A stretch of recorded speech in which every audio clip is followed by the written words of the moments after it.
one. Do a little bit of a lightning round here because it's not often I'll get access to the President of the United States. So a couple questions here. Are aliens real? They're real, but I haven't seen them, and they're not being kept in, what is it? Area 51? Area 51. There's no underground facility unless there's this enormous conspiracy, and they hid it from the President of the United States. Something that got a lot of attention this week. Barack Obama said that aliens are real. Have you seen any evidence of non-human visitors to Earth? Well, he gave classified information. He's not supposed to be doing that. You know? So aliens are real? Well, I don't know if they're real or not. I can tell you he gave classified information. He's not supposed to be doing that. He made a big mistake. He took it out of classified information. No, I don't have an opinion on it. I never talk about it. A lot of people do. A lot of people believe it. Do you believe it, Peter? Well, the president can declassify anything that he wants to, so if you want to make an announcement. I may get him out of trouble by declassifying. We know illegal aliens are real. Yeah, illegal. Only illegals.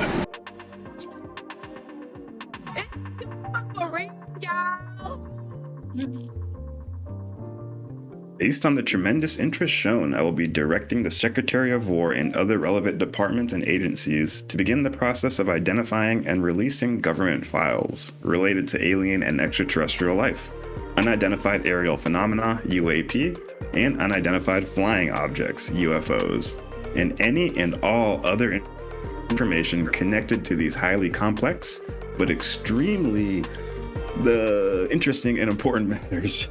God bless America. Hallelujah. And that was a tweet from President Donald J. Trump. Woo! What a time to be alive, baby. You are now tuned into Planetary HQ, the planetary headquarters for all of your celestial information. And my soul is rocking right now. My crown chakra's on fire. Can't believe it, man. I've been following the UFO topic since I was tiny. Everybody's been saying, you're crazy for following this. UFOs aren't real. Aliens aren't real. Da-da-da-da. You should be focusing on doing the stock market or, something like that. And then all of a sudden, Obama and President Trump come out and they announce it. I mean, for the most part, it's a soft announcement, but they're throwing a monkey wrench in the plans. They're stirring up the pot. So we're excited. We're stoked. Is this confirming everything that we're talking about? That's a big jump, but we're going to have fun with it today. This is part 3 of UFO contact from Planet Iarga. If you haven't seen the other 2 episodes, go check them out. We did those a couple weeks back, but today is a very special one because we're joined by my brother, my cosmic brother, Deep Prasad. Hey, the man, the myth, the legend. What is it? CEO of Quantum Generative Materials, if I remember correctly. We met actually this past weekend at Conscious Life Expo 2026, where we had an amazing experience meeting all the the big content creators in the UFO sphere. We were doing interviews with everybody, Billy Carson, the Y-Files, and then I needed a break. I walked downstairs. It's like, damn, I've been working all day doing interviews back to back to back. I need a shot of whiskey. I order a shot of whiskey, look to my right, and there's this handsome young man by the name of Deep. And he's like, what's going on, brother? I'm like, hey, you're drinking too. So we start throwing him back. And lo and behold, we become friends. We like the same topics. Taylor's there, of course. And we become soul brothers. We're like, wow, I haven't seen you in such a long time. It's been about a billion years, dog. I'm glad we finally met back up. So it just felt like, soul family reuniting. But like I said, we met at Conscious Life Expo. We brought up the Iargans, and he's like, I love Iarga too. And I was like, dude, we're doing a live stream, so join us. So welcome, brother. I don't know if you want to take the floor for a second, tell a little bit about yourself, but yeah, thank you, Deadrick. And yeah, it was so great to meet you and Taylor. Man, that whole weekend, very magical that night, and just all of us continuing to bond together. So a little bit about me. I built and sold one of the world's first quantum AI companies for quantum chemistry and materials discovery. I designed and launched the world's most powerful hyperspectral imager for Earth observation into low Earth orbit. It's a satellite that's currently orbiting above us. I used SpaceX as the launch provider to launch that. Okay. Currently work in autonomous AI for satellites. I have a number of patents that were just granted by the USPTO for essentially the pipeline for how to convert human intent into like subsystem commands so that satellites can pilot themselves rather than require human operators in orbit. Yeah, my dream is to develop artificial general physics intelligence, which is developing an autonomous way to discover new physics so that we can discover faster than light travel, ways to manipulate space-time, ways to get beyond this universe and explore other pockets of reality that we don't have the words of physics for yet. So yeah, that's me in a nutshell. And I just turned 30. Jesus Christ, save some for the rest of us, dog. Dang. It's funny, dude.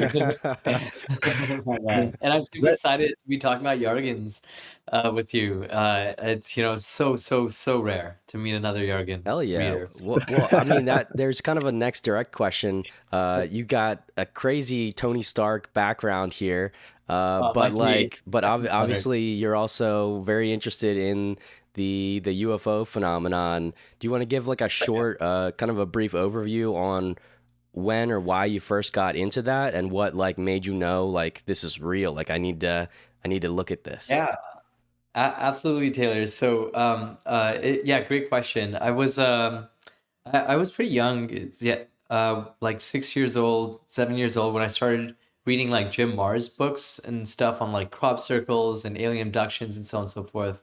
That was really interesting. But then by the time I was like 12 or 13, I kind of just like went into skeptic mode, like classic like debunker, kind of dismissed everything as prosaic explanations and evidence. Oh my God, it's an adorable dog, dude. And then after that, I for like about 10 years until about 2018, I remained skeptical, but then changed my mind again because of the New York Times Magazine and like how the Advanced Aerospace Threat Identification Program ATIP was like essentially not declassified but publicized. It was already declassified. And I had my own anomalous experiences with like beings that I call them beings. These were, in my opinion, some sort of super intelligence, non-human intelligent life form, um, capable of understanding and meta modeling the human race. Like that's the best way to describe them. It gave me a much wider aperture for like anomalies and phenomena of consciousness.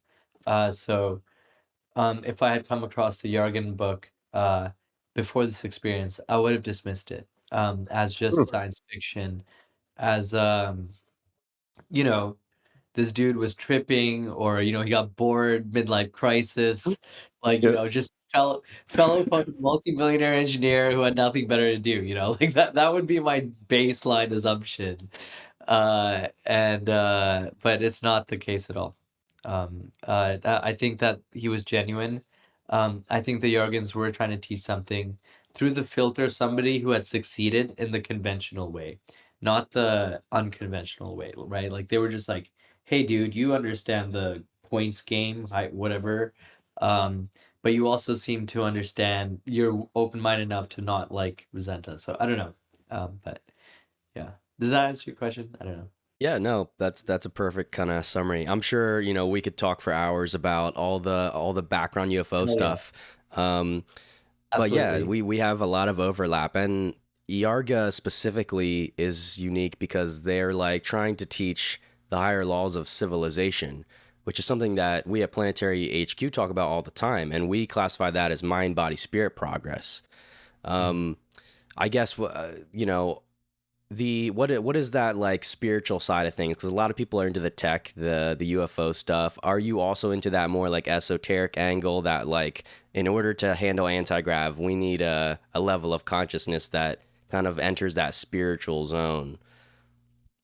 1000%. So, one framework I've been developing, especially after my 2019 experience with these beings. It really opened my mind to integrating consciousness, energy, and matter, which is, multi-thousand-year-old, right, principle. All the mystics and saints figured it out. They said the exact same thing. Tesla, but I'm taking it from like a quantum computing, materials discovery, um, artificial intelligence lens. So, what does it mean for AI to potentially be conscious? What does it mean for matter to be conscious? And then what does it mean for intelligent matter to be conscious? Because that's where we're headed to, a world where, the matter, like my clothes right now, they don't react to me. They have no intelligence, right? They're just hanging around my body like dead weight, really. But you could have like a living clothing textile. It's like totally alive, has Ooh. homeostasis, measures every single like ounce of sweat, droplet of sweat you're generating, constantly monitoring if your body's okay, regulating you for whatever temperature. Um, so yeah, I think that's where we're headed. Yeah. That's That's awesome. Yeah, I amazing. think like if you find some type of like extraterrestrial out there, or like when all the UFO contact cases, they have this weird type of skin that almost like reacts to their own environment and can switch all the lore behind the grays have those contacts that their eyes really aren't black. Those are some type of protective film that can adjust to Believe, different sectors of the cosmos just in case they can interact with different types of I believe radiation. that. It also reminds me of like the Master Chief suit, like the Spartan suits. They can regulate their temperature. They're supposed to stay in those things forever. I don't know if you know about the jokes, but supposedly he has like a little thing that can please him when he needs to get off, little like a receptacle for ejaculation. I think that's built into the suit if you read the lore. I'll look for that for you next time I play But Halo. yeah, exactly. Just throwing some stuff out there for future projects, Deep. No, I feel like it's true. Like these future technology, living, intelligent, programmable materials. A lot of UFO contact cases, when they get close to these objects, they see the skin, and the skin sometimes looks organic, or it's constantly like it's alive. moving and modulating, or it can kind of like it's alive, and it's like almost like those materials that have a camera on one side and display the image on the other side, so it kind of looks like it's invisible, a cloaking device. So I don't know, just stimulating all these thoughts in my mind. Sorry, Magma, I know you had something to say. I was going to say, that's amazing, Deep. You are literally existing on the cutting edge of the future. And so you'll be in a good place 30 or 40 years from now when everyone else is behind because they haven't been studying programming and technology and engineering. You had a good point with Stephen Denard. He was an engineer, and that's probably why he was chosen, because he was open-minded, his heart was in a good place, but he was technically minded enough and a logical and rational enough person that he was in a good place to understand their technology, their society, and all that. Without weaponizing it. I think they detect one, right? One thing that I feel all the aliens have in common, even the bad ones, they just don't want to like weaponize it. Like, why would you arm, even if you're like, you have bad intent against humans, right? We can kill you. If you have good intent towards us, we can kill each other. So either way is an L. I just saw a really good episode of Star Trek Next Generation. They're doing first contact on a world with a race that is unlocking warp technology, and they're on the cusp, but they're still in that geopolitical state where they're going to use it for war. You know what I'm talking about? Yeah. It's very inspiring. I almost felt emotional watching it, but I feel like that's where we're at. The Galactic Federation is watching us, and they're like, we need to handle this carefully. But I believe it's the first Hermetic principle, the all is mind. You can see everything around us, like our clothes, our tables, and houses, are the result of our mind interacting with matter. But as we move into the future, that matter will further yield to the power of mind as it trickles down from higher up. So yeah, that's amazing. I think we all have that in common, is that we're logical, rational people who are also deeply curious about fringe science and strange esoteric mysticism. And I do believe there is a conspiracy of light backing us. We got celestial beings paving the way for us. Yeah, brilliant. Brilliantly said, Mac. I love that. Heck yeah. And I couldn't agree with you more. So I guess that kind of leads us into how are you guys feeling about this whole Trump Obama thing? What is this the Truman Show? Is this fake? Is this like what's it stimulating? And shout out to the chat. Shout out to Skywatch Signal. I appreciate that comment. Go check out his Twitter, his X. He's always spreading up-to-date current events. And make sure those notifications are on, because when you see the little notification come on your phone and you see his name on it, you know it's the real deal. So shout out to my brother Skywatch Signal on the chat. But yeah, throwing it back at you guys. What were you saying? Oh, I was just gonna say that it was like WWE vibes. Like felt super coordinated. Well, now this does come off the back of recent rumors that Trump has a disclosure speech planned for July. Now, this came out of somebody named Mark Christopher Lee, who I believe is an author who is somewhat related to the UFO field, and he claimed that I guess he has a contact, or White House like press reached out to him. I think it might be an inside contact, and he said they told him about this disclosure speech that's planned. So that rumor hit the internet, I think a bit ago, maybe like a month or two ago, and then I saw another thing, a confirmation from Lara Trump, one of his daughters, confirming that this rumor as well. And then what else? I think there was something else that happened in between. But then, Obama goes on the Brian Tyler Cohen show, and it was the way that he said it. They were doing that lightning round of questions, the way he said, are aliens real? And he's like, they're real. And I will say what most of the internet perceived, I think, is because he kind of backtracked later. So when he said they're real, what everyone's thinking is he's saying that because as the president, he was told that, like, yeah, we see UFOs coming from outer space, therefore it's got to be like non-human entities. That's what we all thought. But then apparently he kind of backtracked on some other interviews, and he's like, well, I was never shown. I'm just supposing. But the thing is that I think what Trump revealed is that if a president is told that aliens are real, they can't say that statement at all, because they're informed by classified information that this is true. And so no matter what they say or how they say it, even if they say like they're real, but it's just my personal opinion, they're still revealing an opinion based on classified information.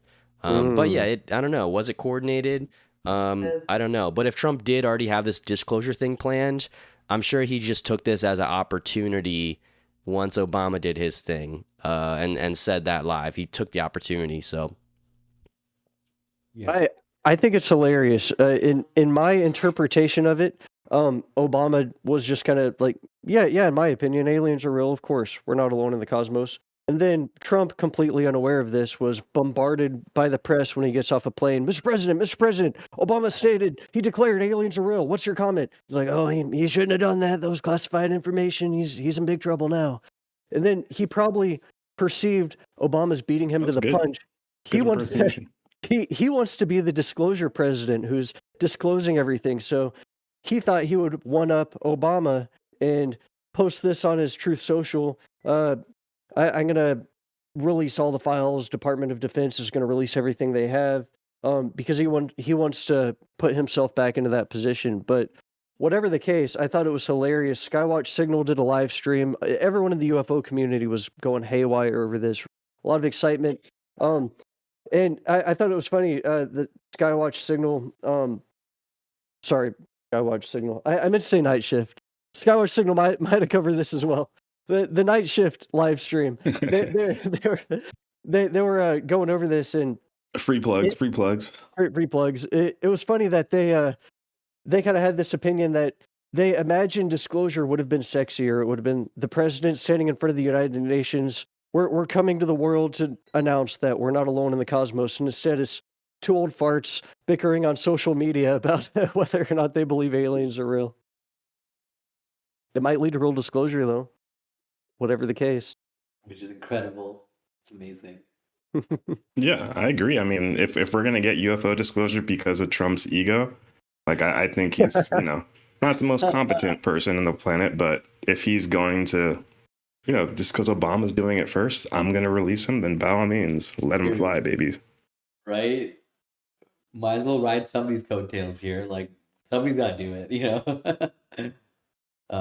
And But do also, something good before you get out, you know. yeah, Right. exactly. You know, otherwise, I think Trump's last legacy would be, you know, sure, declassifying and releasing the Epstein files, but like he was probably like, "Yo, like, do I really want this to be the last fucking thing I'm known for?" Like, Yeah, right. you know, like, right? So, I also wonder how much of the Epstein files are That's a good point. Yeah, do you want to end on Epstein or end on UFOs? dude, That's right? right. Legacy disclosure. Or is it the same thing? Yeah. I wonder how much of the Epstein files are what they would call a limited hangout, where you release a lot of the information, but you withhold certain bits of vital information, but at least the public is appeased that you actually release stuff. Supposedly we'll get more, and it is completely groundbreaking. All the conspiracy theorists have been vindicated. Yeah. But I can't help, a part of me is still skeptical. What if the UFO thing is just to continue feeding the public information to keep us all in a frenzy over all this and distracted over war in Iran or other geopolitics that are going on meanwhile? For sure, that's a fair concern, Mag, and like I have that too often. I think the grounding thing here, the counterbalance, is that the public doesn't seem to care, you know, about Yeah. aliens. Right. So they just fucking meme about it. Like no matter what you say, like it just lasts like 3 days and then they forget. Like they just don't. So Yeah. you know, if it's a distraction from Iran or whatever, it's a bad one. Yeah. Yeah. I hear Actually, people on yeah. the. Go ahead, Chris. True that. You got something? Who, me? Oh yeah, were you about to no. chime in?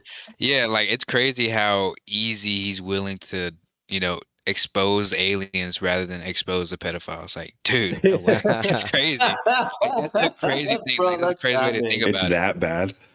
Yeah, right. It's that Dude, like bad. I'm more willing to No air out fucks aliens given. business over my friend's business over here. It's like, damn.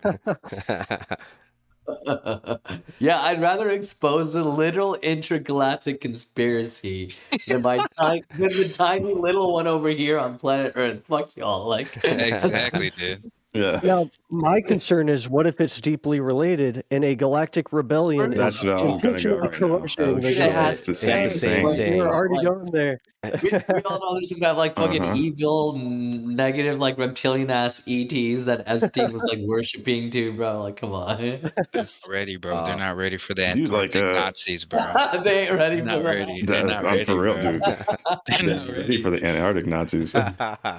You mean No, the wait, motherfuckers are get still this, alive? get this. I got a quote because another point in context. Because when people say this is a distraction, it's harder to believe that, in my opinion, because since 2017, the public and Congress members have slowly been getting far more involved. If that wasn't a precedence, then I would say that an announcement about disclosing aliens is a distraction.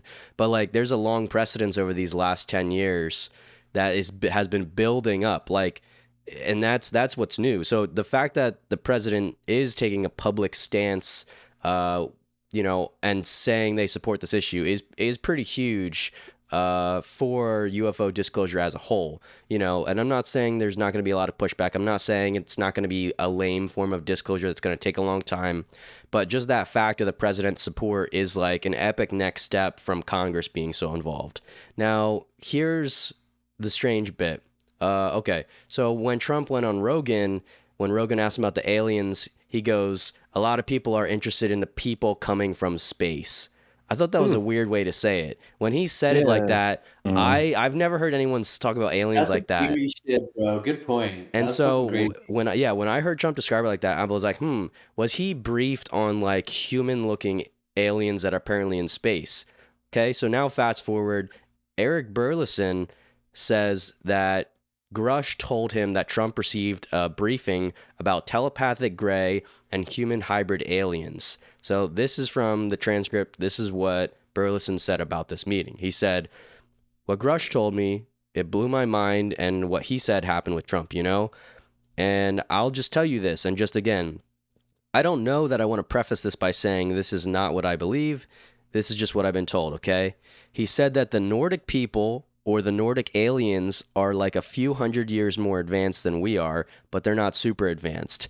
They're not like the Greys whatever is sending the Greys is extremely advanced, like thousands and thousands of years more advanced than us, because they're just doing all this anti-gravity stuff and all the crazy stuff that's highly advanced, and a lot of with the Greys is psionic. So they basically don't have physical interfaces. They're using their mind, and there's an interface that picks up thought. And then that is how they operate these vehicles out of the psionics. But the Nordic people somewhat resemble humans that have been experimenting with crossbreeding with humans. And he says some of them that there are aliens that are crossbreeds living in the world. And I ask him, okay, do they know that they're a crossbreed, or do they how would you know that they're a crossbreed? And he didn't have an answer for that. Like, he didn't know if they knew, but he said that the briefings he's had describe, sorry, this transcript is funky. Describe, talked about them. And he said, when he said Trump was briefed on the topic, because Trump finally had a briefing and he was in the middle of impeachment, like he was in the middle of being impeached. So he's going through that. And then he had this existential briefing that rocked his worldview. He joked in the briefing, whenever they said that there were these half-breeds, he joked that Adam Schiff must be one of them. So that's the quote from Eric Burleson, who says that Grush informed him of this meeting. Now that makes me think back to that people coming from space thing from Trump. It would be the Nordics, the people from space that are only a couple hundred years ahead. But the thing is that we've hypothesized that those aren't Nordics coming from space. Those are Nordics from Antarctica. No. In the breakaway civilization. Yes. Agartha, baby. Yeah. You're familiar with that hypothesis, right? That the Nazis went underground an underground base at the end of World War II, and they actually didn't give up. For example, like, I believe Bird and what his squad saw. I found a podcast. And exactly. Yeah. Crazy shit. Exactly. Okay, so you're familiar with it, and it kind of lines up. All of these blonde-haired, blue-eyed, Nordic-looking aliens from the Pleiades, they could just be Antarctic Nazis that are lying. They're not. They don't. They're gonna. We can't tell them we're Nazis. Let's lie and say we're Pleiadians. Okay, and then they meet one of us. That's why their technology only looks 200, 150 years ahead of us, because they're advanced, but they're not from a different star system. So these are underground Nazis that are lying to us. The plot thickens. I mean, at this point in time, I'll believe anything. I mean, going back to Epstein and UFOs, which one are we? Say that one more time. Oh, that's some Hydra shit. HYDRA. I know, right? Marvel was on top of this. Hydra. Hail Hydra. Yeah, dude. Yeah. Fucking. So it's like, my final legacy, what am I going to do in office? Am I going to release the Epstein files or the UFO files? And we're over here joking. Yeah. By the way, people, if you like what you hear right now, hit that like and hit that subscribe button, because we're going deep, baby. But yeah, what am I going to release? The Epstein files or the UFO files? And I'm like, dude, low key, they're connected. Now, one of the main connecting data points is right here. Donald Barr. Donald Barr was a high-ranking officer in the OSS, and he helped transition the OSS, the Office of Strategic Services. That was the precursor to the CIA.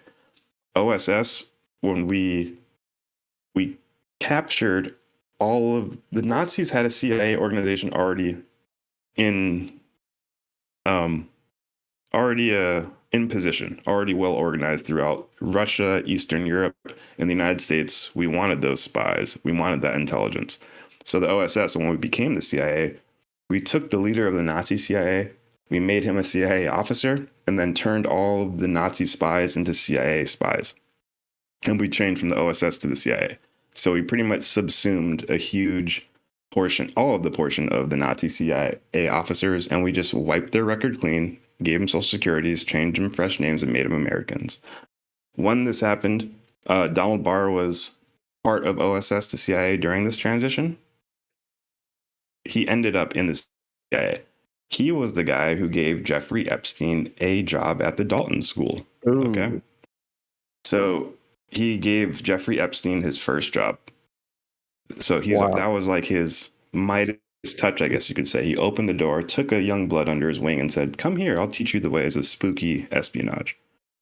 So that's the connection with the human trafficking, child trafficking ring, I guess you would say. Donald Barr's son he became the Attorney General of the United States, William Barr. So he was doing a lot of protection for these Epstein-like people, his son.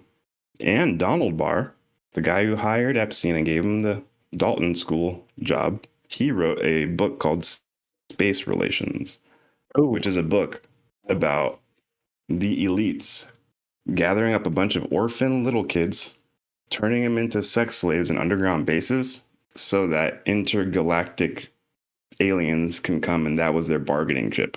I guess the ETs really wanted underage sex slaves. So in this book, that's why we create the Epstein sex rings. We're gathering up the hottest, best child sex slaves as an offering to trade for an intergalactic species. Yeah, that's creepy shit. Holy shit. I doubt it's it's used super for creepy. like sexual purposes. It would probably be most likely for reproduction, right? Like alien reproduction. Genetic Oh, it's the experiments or hybrid. It's something. part of the hybridization program. Yeah. Hybridization. You're right. Wow. Not for sexualized. Oh, you're right. Hybridization, probably. If that fiction book was actually some kind of disclosure, this really could be a limited hangout, and that's the portion they're holding back. So they're like, yeah, they're just a bunch of perverts among the elites above government. That's fascinating. For sure. An interesting point I wanted to bring up, because I'm kind of I just put the link in the chat for anybody. Space Relations. Oh, nice. Some good read. I'm kind of 50-50 on the fence between the Nordic-looking aliens being either Antarctic Germans or beings from another world that share a genetic lineage with us, or the cosmic over-control is following similar patterns on other worlds, something like that. But there's a really good documentary Both could be true. Why not both? Both could be true. What's the documentary, Meg? There's a really good documentary that came out in 2020, Walking with the Tall Whites. This guy, Charles J. Hall, he was in the Air Force. He described that's a good one. tall whites, and he did describe, like, unlike some other species, they were just a little further than us in their technological development, and they came from kind of a boring world, I suppose, climatically, and they kind of just skipped through space to our world because, for whatever reason, they found our world desirable to set up bases on. So they've been living in secret out in Nevada and out in the deserts and stuff. But that kind of connects too with what Eric Burleson was saying, if that he heard from David Grush that these tall whites or these Nordic aliens are just ahead of us technologically. Yeah, absolutely. I think the last option that you highlighted there, Meg, that's called instrumental convergence, where evolutionary pressures under the same laws of physics or objective constraints leads to similar solutions. So, you could have like two, right? Like hominid, you could have like two species that look like, actually not even hominid, but they're both on like similar Earth-like environments. They're both going to end up looking the same just because of the same pressures. So, yeah. Right, kind of like how everything evolves into a crab. It's a very common pattern. There's divergent branches of evolution that still evolve into crabs. So who knows? Wow, Star Trek could be real. That's a perfect example. Exactly. Yeah, Star Trek indeed. Yeah, And I'm thinking of like. you also keep in mind that like guys, like bros, like the fucking intelligence hierarchy out in the universe must be like cosmically humbling, right? Like just levels of scale we can't comprehend or aren't used to thinking about. So like you could have like billion-year advanced intelligences who figured out AI a billion years ago, but that's going to look way different than something 500,000 years ahead of us versus 50,000 versus 10 or 100. It's like very different. For sure. Yeah. Yeah, you just got me thinking of there's like examples of two animals that people think look exactly the same, but then you realize they're not, but they look very similar, but they evolved for the same traits. What'd you call it again? Something evolutionary convergence? Yeah, exactly. Instrumental convergence. That's the name of the game. Instrumental convergence. Okay. Yeah. That's dope. Nice. Well, I guess let's converge on the Yargans. Yeah. You want to start opening up that can of worms real quick? Nice. So where did we leave off of? Are we just gonna start reading at 26? Yeah, it was I on got on page 26. highlighted. What do you call overpopulation? I'm gonna put our version that we are reading from in the chat for you deep. Awesome. Thanks, brother. What was it again? One time, Magma? Where? On 26, right in the middle. What was the sentence? What do you call overpopulation? Thanks, Taylor. What do you call? Cool. Awesome. I can start from kind of the top area. All right. So for the chat and the listeners, we're just starting right in the center of this. So, like, again, go watch episode 1, 2 if you want to keep up to date. But let's go. Of course, am I to understand that the glass tanks are your houses?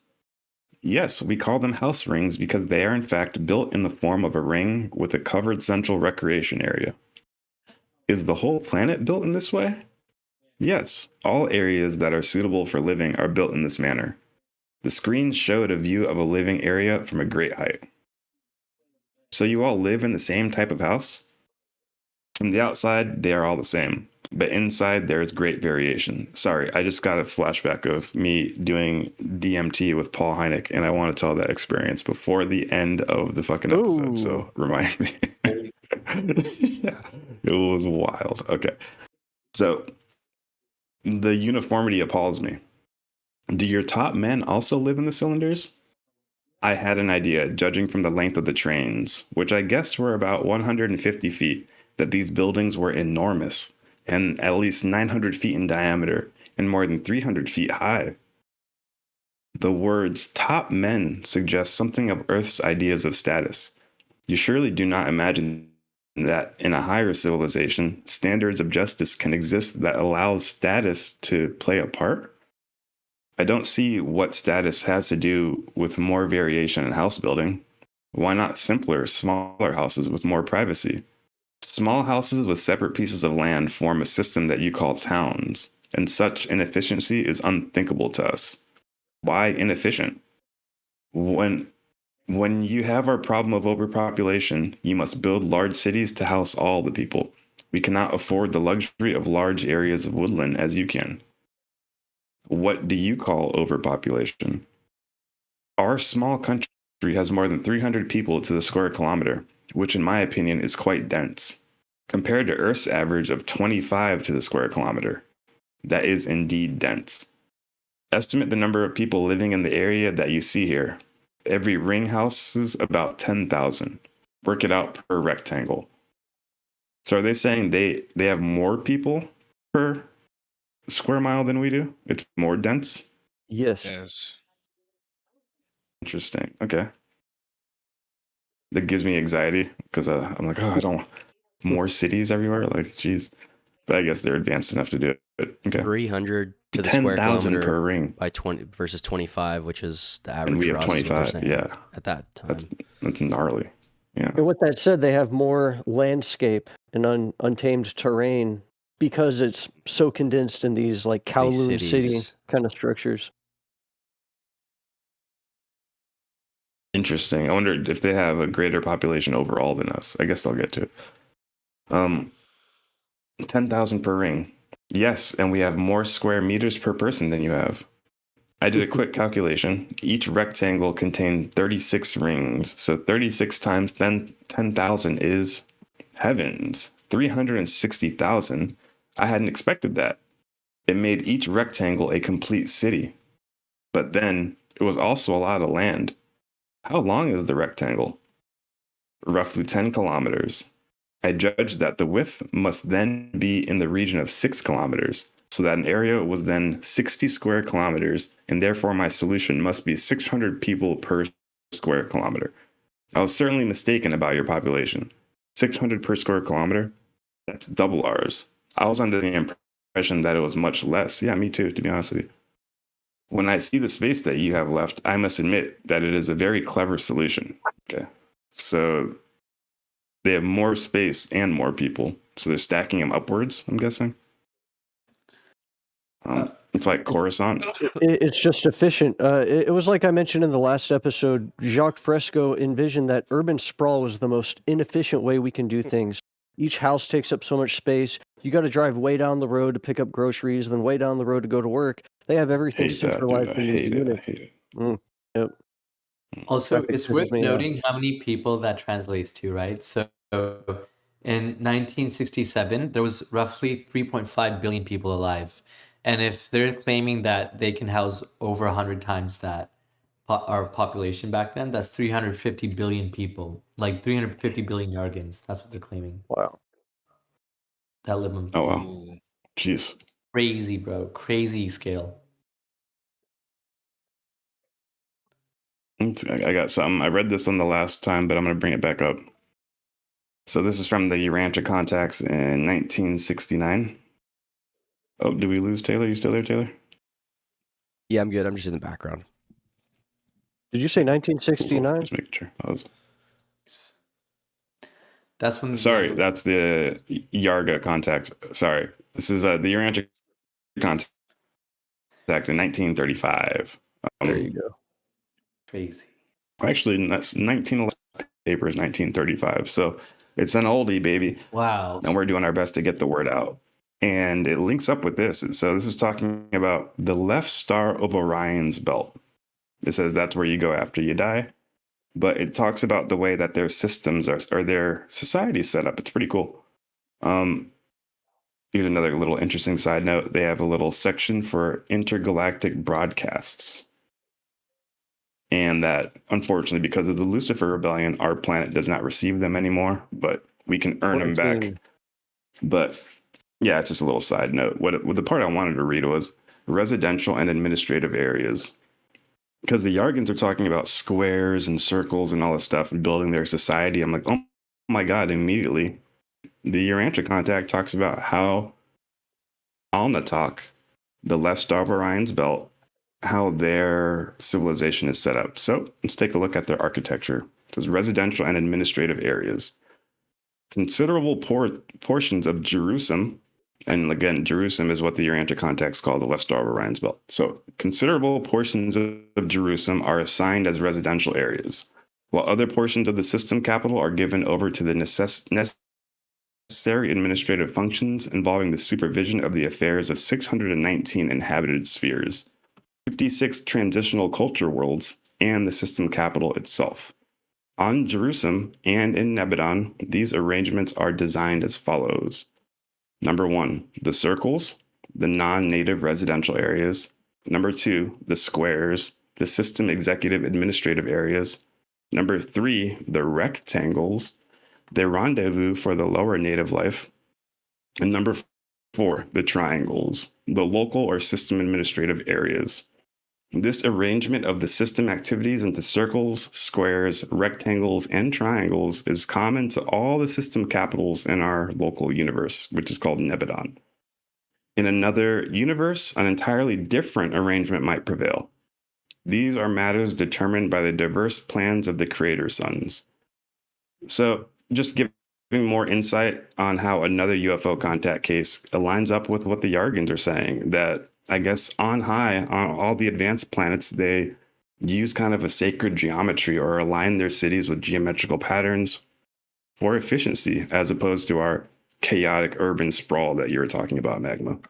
And that's fascinating that you could probably get a top-down aerial view from orbit, and you could see the structures of cities and immediately recognize what the function of each one is. So if you're landing a hover car or whatever, seraphic transport, you're able to zoom in and see like, oh, this is the sector, there's a triangle, that's where I'm landing.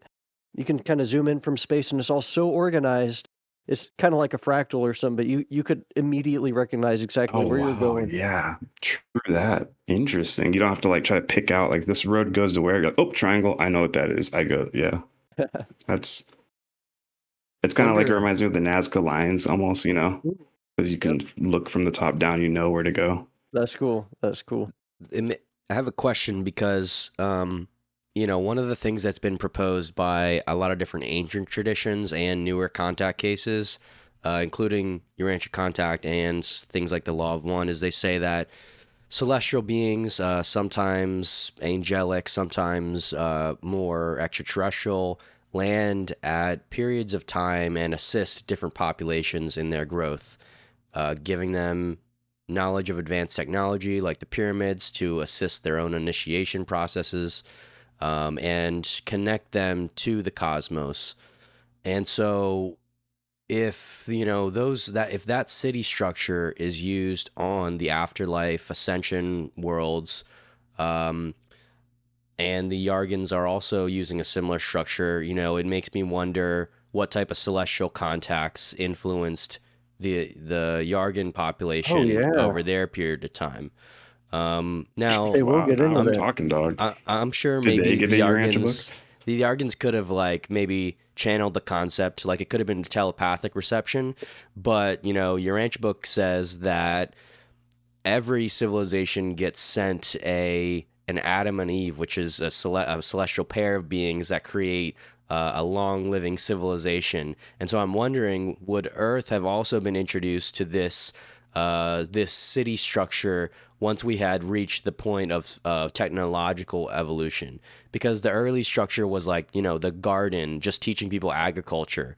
That was the simplified city that Celestial set up to teach the people the next level of civilization, which is gardening and basic tool working, right? But then, if we got further, would we have seen these same circular cities on Earth? Probably.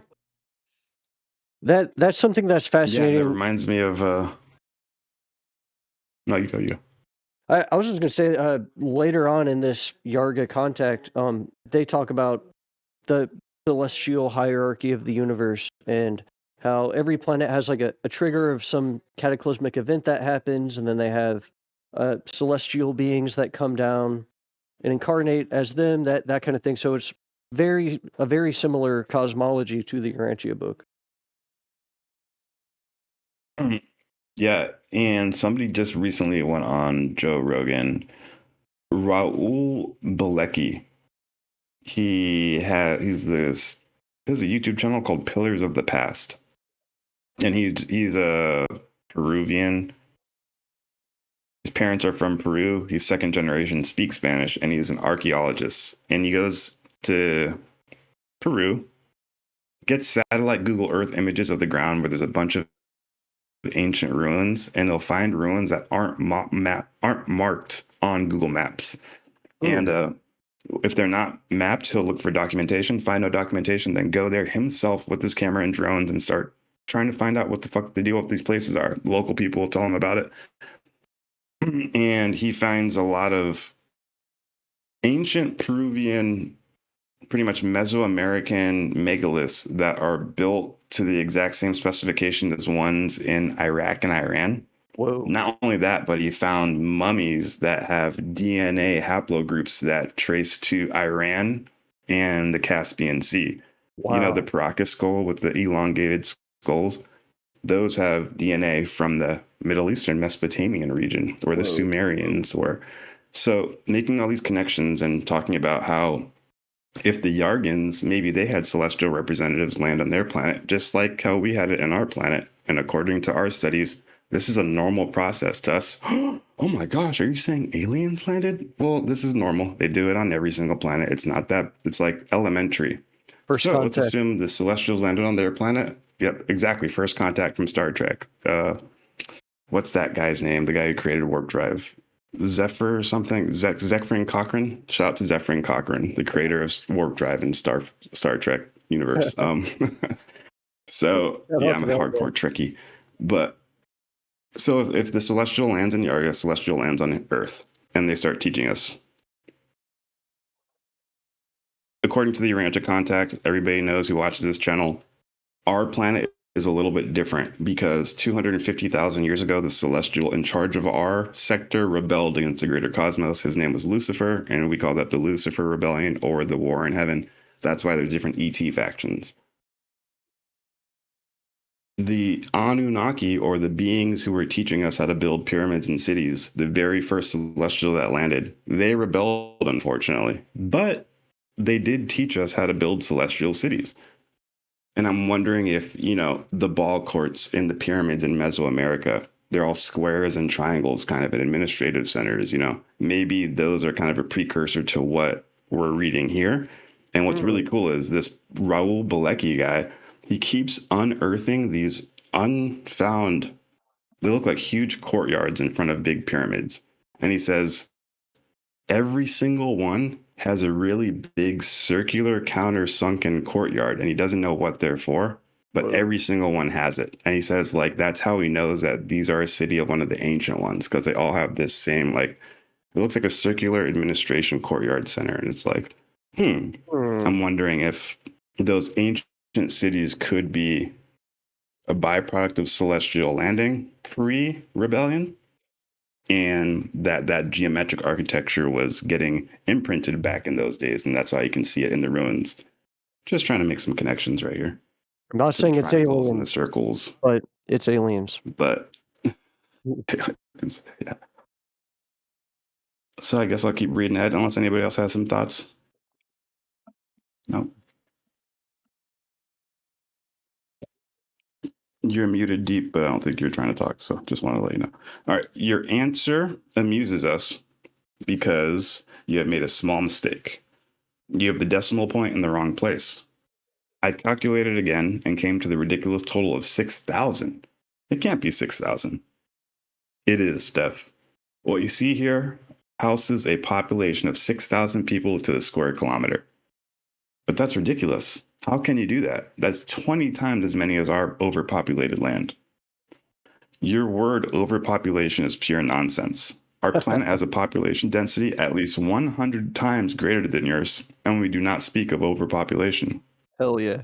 I began to feel uneasy. That was madness. I mean, that's how I felt when I heard it. I'm like, oh, I felt uneasy. That's too many people, I knew it. I should never have started this conversation. It was leading nowhere. I stared with new interest at the picture in front of me and tried to calculate the living space of these people. Strange as it may seem, there were no signs of overpopulation. On the contrary, there was room enough round the cylinders and the roads that ran through the woodland areas were in no way obstructed with people or traffic. This is so incomparable with anything that we know that I am at a loss for words. Damn, speechless. Wow. Hit him with that. Them Iarga speechless. That hyper efficiency in the layout of a civilization and the living conditions. That's profound, because we think our cities are so great. Like, we go to New York City and we're like, wow, the biggest city, the best city. And it's like, no, you could get 6,000 people to a square density and still, have good living conditions and not trash the place.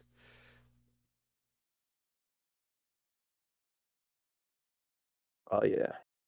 100%. Oh, yeah. That's what's up. Shout out to the chat. Was just reading the chat. Cool. Plowing ahead. What we needed to create a high level of culture were three things: freedom, justice, and efficiency. I think you skipped a paragraph. Oh, did I? Yeah, that is the right attitude. Okay. My bad. I started channeling a Southerner. I don't know. That a Southern alien with a Southern accent. That is the right attitude. With this confrontation with a totally different world, with totally different standards and totally different philosophy, we are trying to make it clear that you must not draw comparisons. Doing so prevents you from understanding this world and its level of civilization. Forget your own world and try to understand what is happening here. Try without prejudice to follow our explanation, and this alone will be difficult enough. The reason for our dense population is the small area of dry land on our planet. Iarga is almost completely covered with water, forming deep oceans, which leaves us with a surface area of dry land which can be compared to the area of Australia. Wow. And this is distributed over numerous islands.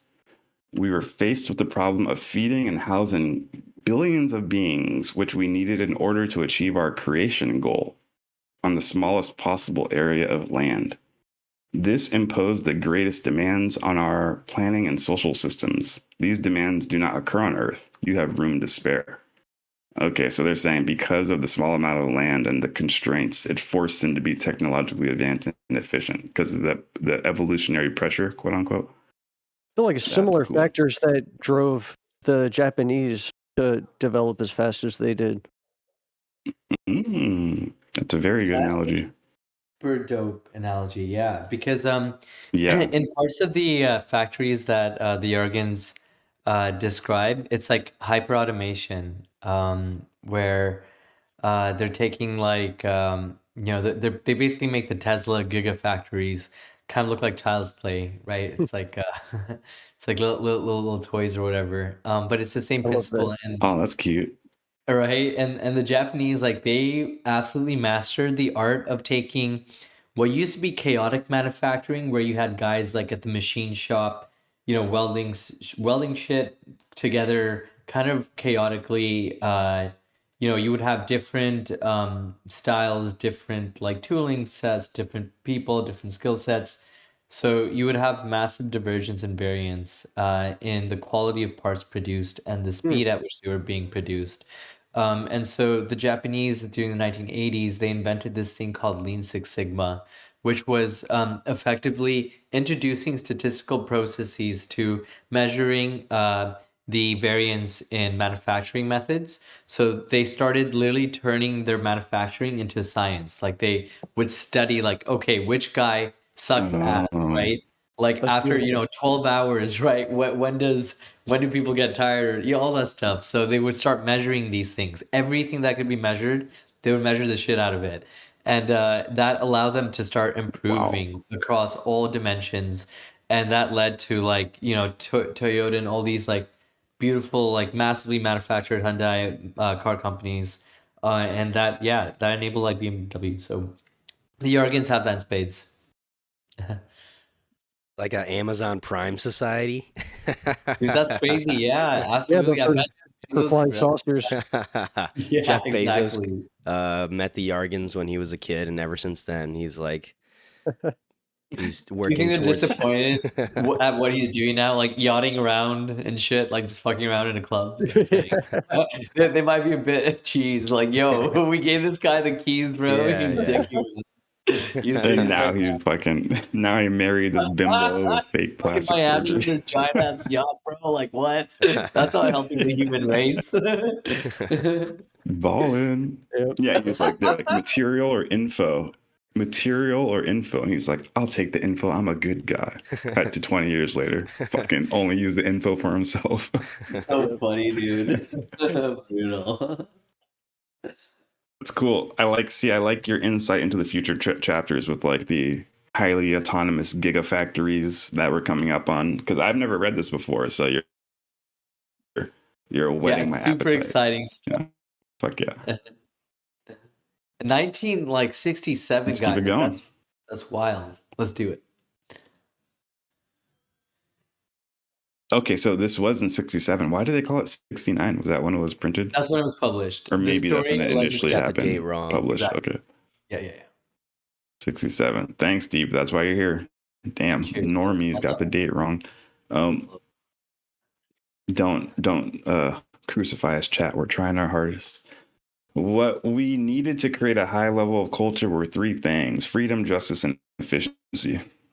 We will explain these concepts one at a time, beginning with the last: efficiency. You are shocked by the size of our population, but the space surprises you. Strange, huh? It is not so strange when you realize that you are not shocked by the number of people, but by the space that is left over in what, to you, is a ridiculously overpopulated world. You are shocked by our efficiency. To us, it is the most normal thing in the world, because without this concept, we simply could not exist. Without efficiency, our world would immediately collapse.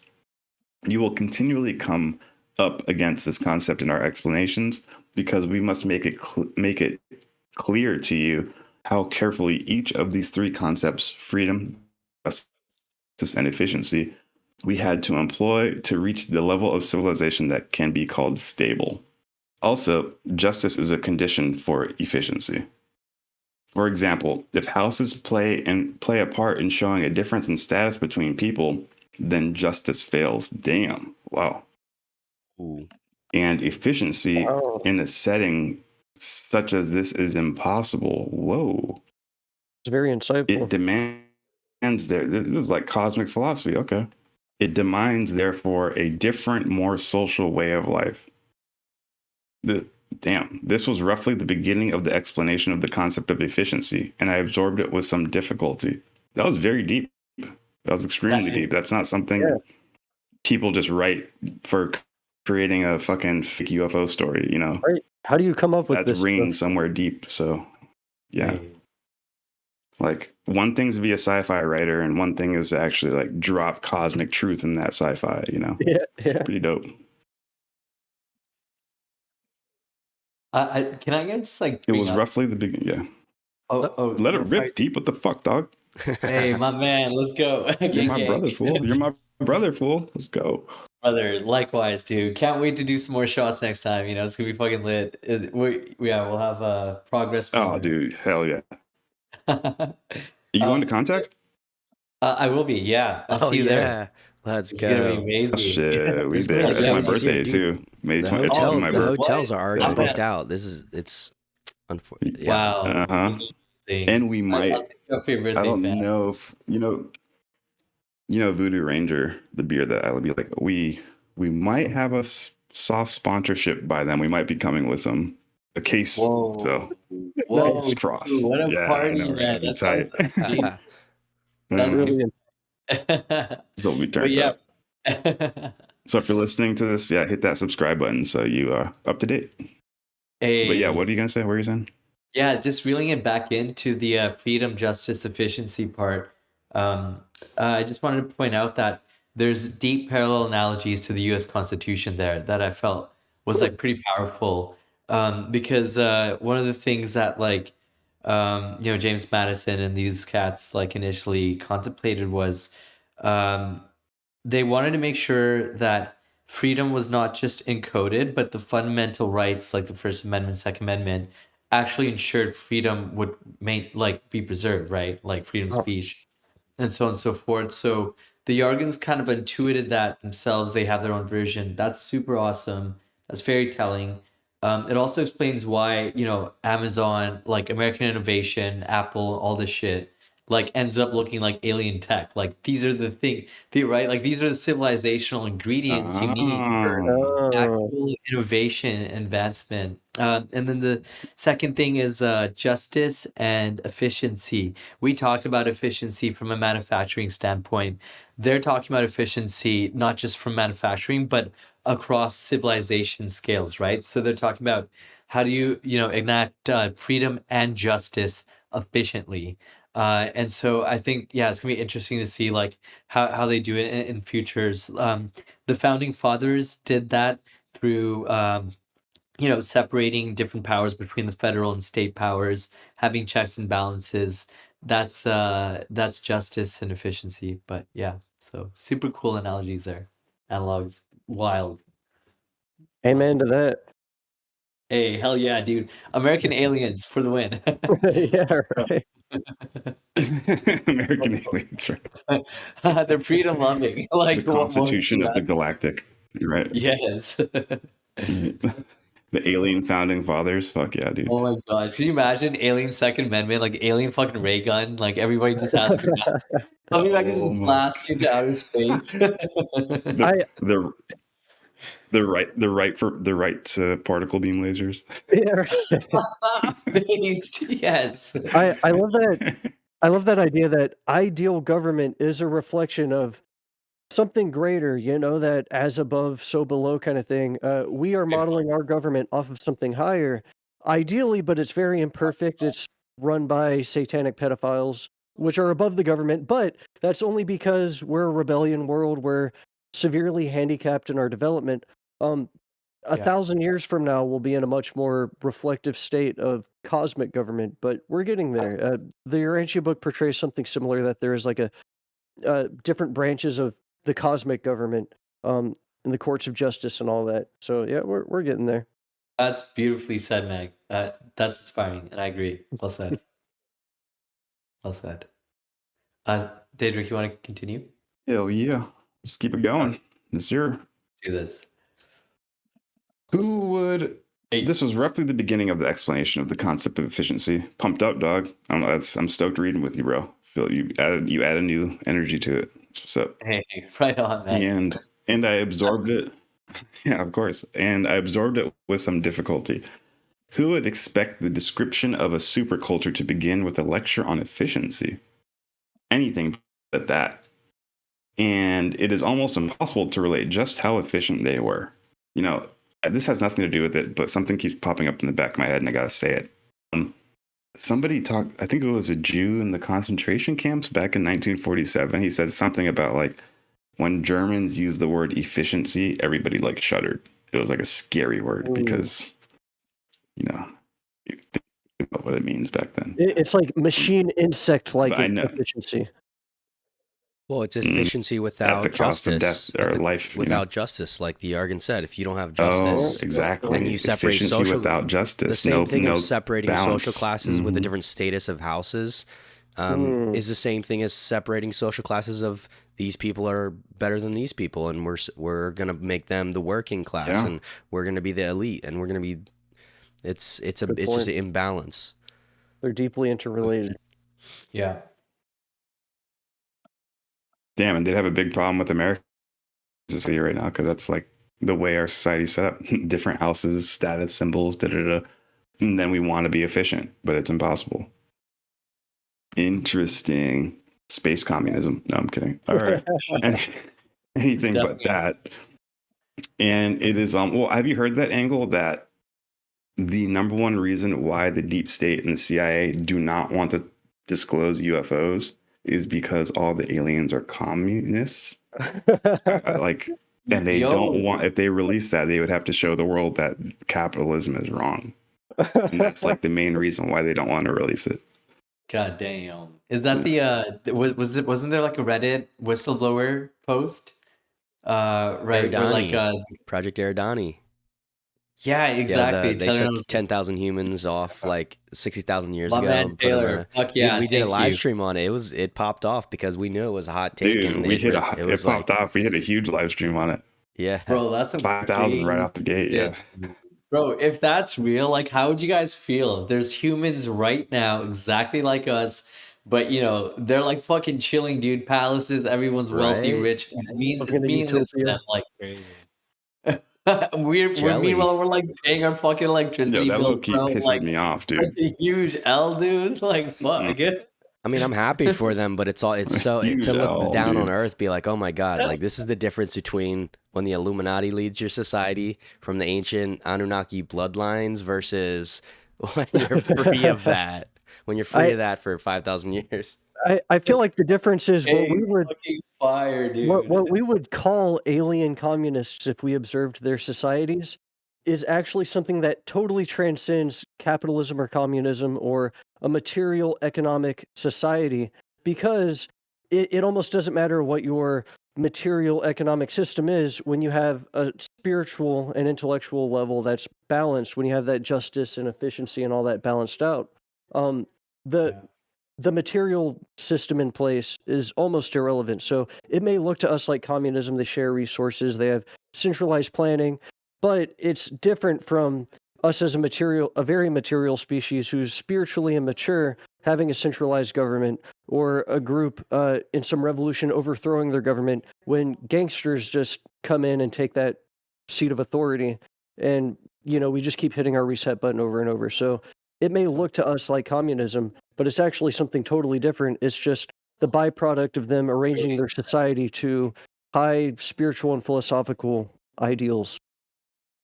I could not agree more with you, Meg, because if you actually look at the economics of the way that the Iargans run their, I was going to say country, run their planet, it's totally alien to human economics. It's actually not communism, it's not capitalism, it's not socialism. It has elements of all of the above. It's got elements. That's why it's easy to compress it to one or the other, but it's something new. It was ultimate efficiency. It was from what I remember later in this book, each little doodad and trinket they have is so efficiently designed that it'll last for thousands of years. So it's not like planned obsolescence with the cell phone. You got to buy a new one. It's like everything's perfectly efficient and you just lend it in your lifetime, then put it back into the public library of things and someone else can rent it. Military equipment is rented out, all of it. Yeah, it's so neat. And I think, we're headed towards a world where like we're gonna be creating more AI engineered matter as time goes on, where like the AIs will help us engineer like higher quality headphones, for example. Like these are, shitty piece of plastic, like fucking Chinese like headphones, respectfully. They're gonna last me like a year max. If I drop them in water, they're gone. But like a Yargan version of these headphones, exactly as you're saying, Meg, like that could be like a lifetime. Like this could last 300 years, like a properly high quality engineered piece of product, for sure. Right to repair. Yeah, you guys are like touching on a subject that I feel like you guys are touching on a subject that like I feel with the bottom of my soul. And shout out to the chat, Mason Long. I really appreciate the $5 donations for show. Are you saying Voodoo Ranger are going to sponsor us? Yeah, we're talking to them right now. We're in communications with them. Currently, we're at the spot. I said, yeah, give us a pallet of your new Voodoo Ranger beers at Contact in the Desert, and we're going to hand them out, and we'll tag you guys. And we're just waiting for the okay. So, yeah, the Planetary HQ might get that Voodoo Ranger sponsor. Appreciate the $5. And you shot another $5 at us twice. So shout out to Mason Long. Really appreciate that. Seems like you got a question here that I do want to answer because you're just being such a brother. What people don't understand is that the mafia is separate from organized government. It's easy to say fascism, but really it's the mafia. 100%, dude. 100%. And like, this is segueing right back into what I was initially going to say. Like, impossible equations that in reality, in time and space, they cannot go on forever and they are doomed to fail. I love America. I was brought up in America. I'm 35 years old. When I was young, they showed me a dollar bill and say, this is the strongest piece of currency in the world. Be proud to be American. I was proud to be an American, I still am proud to be an American. But you start to see capitalism and its pitfalls. And you start to say, wait a second, is it even capitalism or is it just normalized deception and manipulation? We can't have a society based off deception and manipulation forever, or else we're going to crash. We're going to fail. We've normalized taking advantage of my fellow man to make a buck. You get rewarded if you take advantage of people. Now, look at private equity firms. Their entire thing is they buy companies like fast food restaurants. They make the bread a little bit cheaper so we can save a couple pennies. They start penny pinching. They make the quality of everything in the restaurant terrible. Look at the Panera, the entire Panera thing. Back 10, 15 years ago, Panera was amazing, best ingredients. Now, one CEO came in and said, we need to make more money. So cheaper ingredients, cheaper bread. He gets a golden star because he made more profit that year. Now he goes to a different company and another CEO comes in and guess what? He needs to raise the bottom line even more. They need to raise profits from last year, so they need to cut quality even more. And if you keep doing that over 50 generations, you have nothing. The quality is totally gone because in a capitalistic society, you're trying to make as much money as possible. So if we're trying to do that constantly with everything, it's an impossible equation. The quality of life isn't going to get better because capitalist society only care about profit margins. So that means we're going to sacrifice our quality of life in order to make a buck. That means everything in American society is going to get shittier, and that's an impossible equation. Yeah. We are now putting this greed before justice. So we really need to focus on society, what we're building our society on. I'm not saying go full on communism, but I truly believe in evolution, cosmic evolution, that we evolved from a single cell organism all the way to what we currently are today. So that means that the system we're using today is going to disappear. It's going to fail because we need to evolve to a better system. I love America. I love capitalism, but I love evolution more. And I want to adapt. So can we move past capitalism? Can we finally ditch it and be like, you know what? All of us sitting in a room together, scheming how to take advantage of each other, that's not a good system to build society on. It breeds animosity. It breeds anxiety. It breeds tension and diffraction and splintering into a million different subdivisions instead of cohesion and unity. So what's the next state of evolution? If it's not capitalism and it's not communism, then what is it going to be, you know? I mean, we can create it right here, but guys, we can, the Yarganism, we can just coin it and start creating a society. You know? I just want to know, like, what, if you put 100, like we always say this on the channel, if you have a square, a 1 by 1 mile square section of land that the government's in charge of, and then you give Planetary HQ a 1 by 1 mile grid section of land, I guarantee you we can probably build a better system than the government can, with more motivated candidates, with more motivated people, and a more peaceful society. If we can prove that, then we can show the world, look at, we're better than the government. And I'm just using that as an example that we all need to be thinking of. Can we build that 1 by 1 grid square a better society than the government currently has, than capitalism currently has? And if we can, which seems like what that Reddit whistleblower, with the people who went to Eridani, it seemed like they were able to achieve this experiment, start a new system not based off capitalistic, greedy values. But can we do that? And that's my question to the people. I think we can. Planetary HQ definitely is going to, so keep it locked. And another $5. Thanks, Mason. Appreciate that, dog. You just bought us some beers. Really appreciate that. Let's go, dude. Let's fucking go. Thanks, Mason. I wanted to add to that, to your brilliant monologue there, Deadrick. And yeah, just point out that you know, when it comes to capitalism, capitalism itself is actually a somewhat alien and new concept to America as well. For the first 100 years, capitalism didn't exist, right? It started the idea that Interesting. The idea that private citizens could actually accumulate and acquire capital came during the Industrial Revolution, during, you know, steel production. Carnegie, Mellon, Rockefeller, these cats were the guys. DuPont, all the big families. Yeah, DuPont, exactly. These cats started accumulating actual capital and wealth that, like, kind of mirrored or challenged the U.S. government's own resources. That was the precedent. So, you know, before that, there was no such thing as capitalism. So it's really a new concept. It's why, it's why it's so messy. It's not even American. It's like temporary American state, like a transition point. But America has survived long before. Oh my God, deep. And it will survive long after. Going deep. Sir, Amen, deep. That's what I'm talking about. Yeah, shit. definitely. It's about to take over the planet right here. We got this. Something I wanted to add to what don't Deep trip was chat. saying We got this.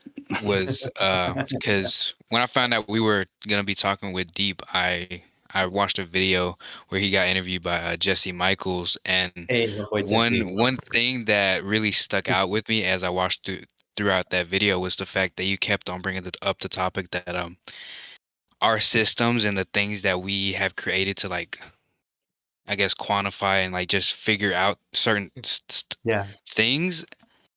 I don't know how to say it, because, like, you guys are so well versed in all this stuff, so, like, the way I'm dumbing it down is kind of like, no, you're not dumb that at all. Yeah. So, but like, dumb it down. But yeah, but like, what I'm trying to say is, like, the idea that what we deem as anomalies or mysteries is just like something that we don't know. It's not wrong just because it doesn't fit into our equations, or just because we can't, you know, like, we can't figure out where it came from. It's like just something, a new discovery. The anomaly should be the thing we, like, try to figure out, instead of deeming it as wrong or that doesn't exist, or just because Einstein said this, that doesn't mean that this can't exist. Like, I love that you bring that type of energy to everything that you do with the companies you run and everything you are a part of.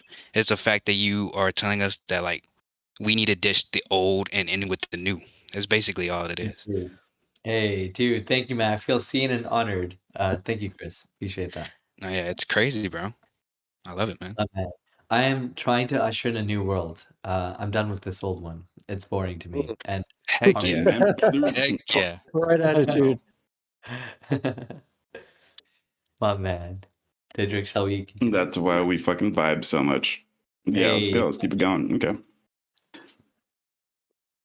So we said it's simply based on, it's almost impossible to relate just how efficient they were. It's simply based on the maximum number of people that a given land area can accommodate. The housing and the roadways take up the smallest period. Did I read this part already? No. I think just that sentence, right? The farming areas produce the maximum in food that their technique allows in order to support their huge population. The woodland areas are necessary to maintain a sufficient quantity of oxygen in the atmosphere and also serve as recreation areas.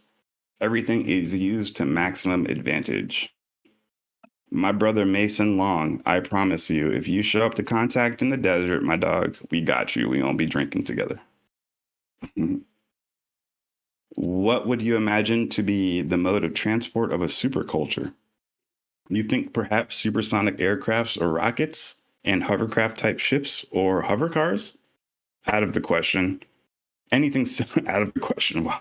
Anything so inefficient with so many moving parts which can wear out and require so much maintenance would be madness on Iarga.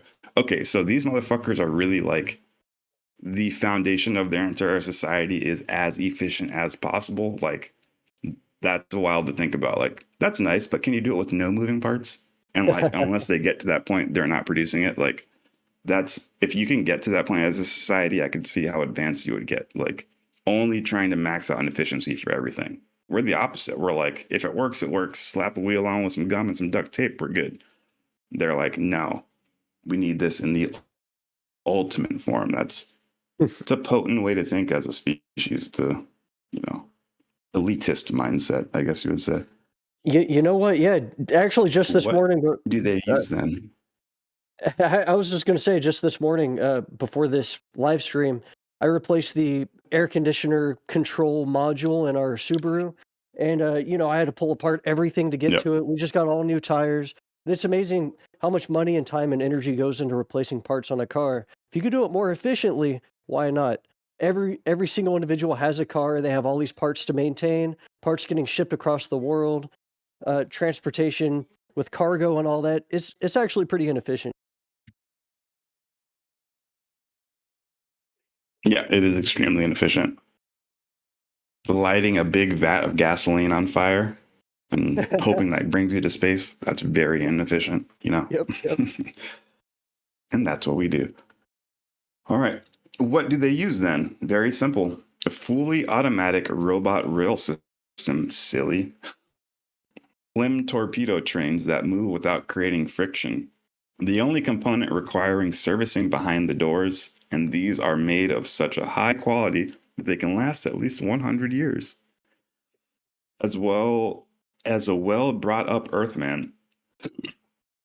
Excuse me, I didn't give up too easily and pointed out that our aircraft, so fast and comfortable, were surely much better than trains that can only reach a speed of about 400 kilometers per hour. I got the most surprising answers. An aircraft is not only inefficient, but is downright antisocial. Whoa. So a pillar in their society is also how social every action could be. Well, I mean, we, just like someone in the chat put right here, we need a planetary goal. We need an Earth goal. We need a creation goal. We really need that. Like, just like they have a creation goal, we need a creation goal. Like a whole of society, what is our goal for the human species on planet Earth? We should charter that for Planetary HQ and be like, this is the fucking goal. No more like splintering off into separate groups with separate agendas. We need a planetary cohesive goal, and we all need to work towards it. And if we catch you not working towards it, bro, fucking picking cotton for you. I can say that because I'm black. All right.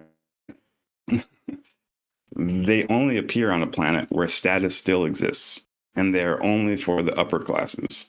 Because they are useless as a medium of mass transport, and the cost per passenger kilometer is at least 10 times that of their rail system. They began to talk about transport capacity. The 6-lane rail system between the house blocks, only the upper layer, can transport 1 million persons per hour, operating at maximum capacity. Do I think the aircraft could compete with this? No, I did not. Confronting with such astronomical figures as these, further argument is pointless. That's crazy to think about, yeah, because so he's saying that, did he intimate their trains go slower than our aircraft? I'm not sure. Whatever. Because we were.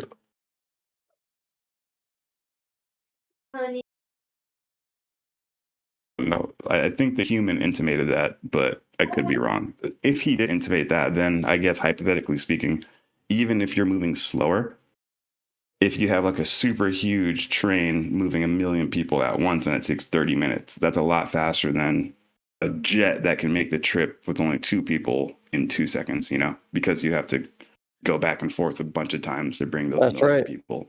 So they're not even thinking of speed. They're just thinking of what total efficiency. Like, we're moving 1 million people from point A to point B. It might take us 45 minutes, but it's way more efficient than your fucking hyperspeed F-22,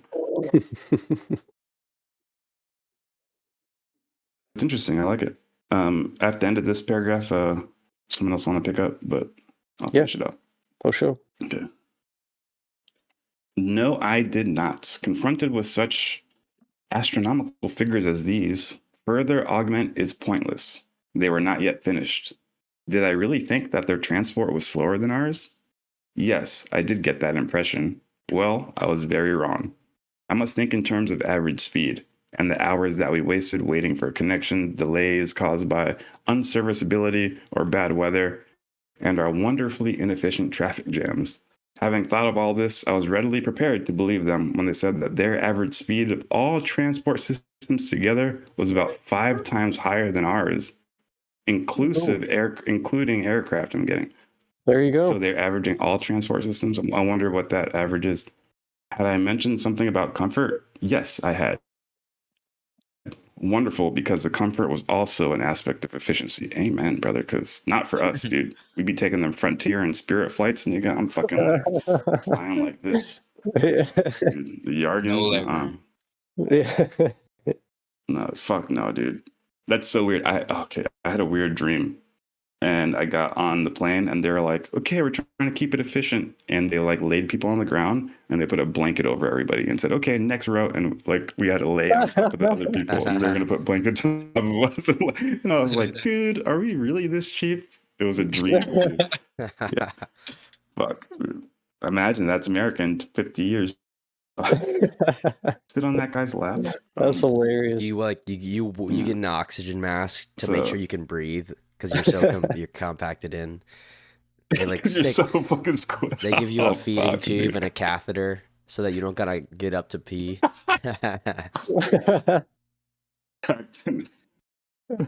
like, it's worth it. We can load the plane up just in case you gotta piss. You gotta install it yourself though, for the sake of efficiency. But it's efficient. It's efficient. Damn. All right. Sounds dystopian. Great. Yes, I had. Wonderful, because comfort was also an aspect of efficiency.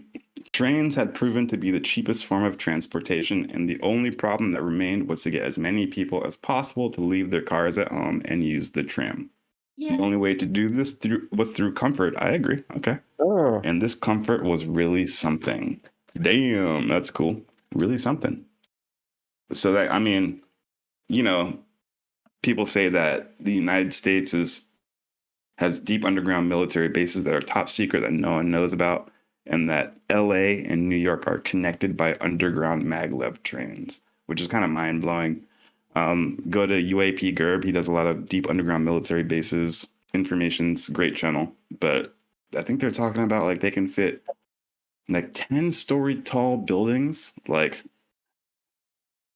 want to say 3 or 9 miles under the ground, and they can put 15 or 10 of them. Think about that. Think about how deep that is. 3 miles under the ground, 10-story highs, and then 15 buildings in this underground city, dude. Wow. Fuck, bro.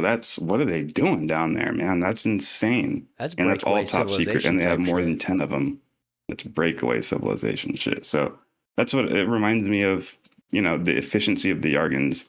I guess that's only reserved for the elite on Earth.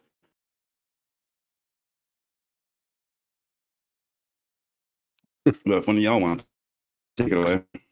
Yeah, I'll pick up unless someone else would prefer to. I think it's I think we might be hitting with a swag break right now if we have it up and ready. Yeah, for a little percent. midway action. We're going to be showing you briefly the most efficient form of clothing. You're going to be looking fly. You're going to be going to be feeling like you're on a bullet train, and the average speed of transportation exceeds that of the Earth population. You're going to be feeling fly. Not elite in the sense that you're better than anyone else, but like that you've incorporated justice and efficiency in one amazing t-shirt. So check it out. I need your attention, everybody. This just in. The New Jersey drones are now over New York, LA, and every major capital on the face of planet Earth.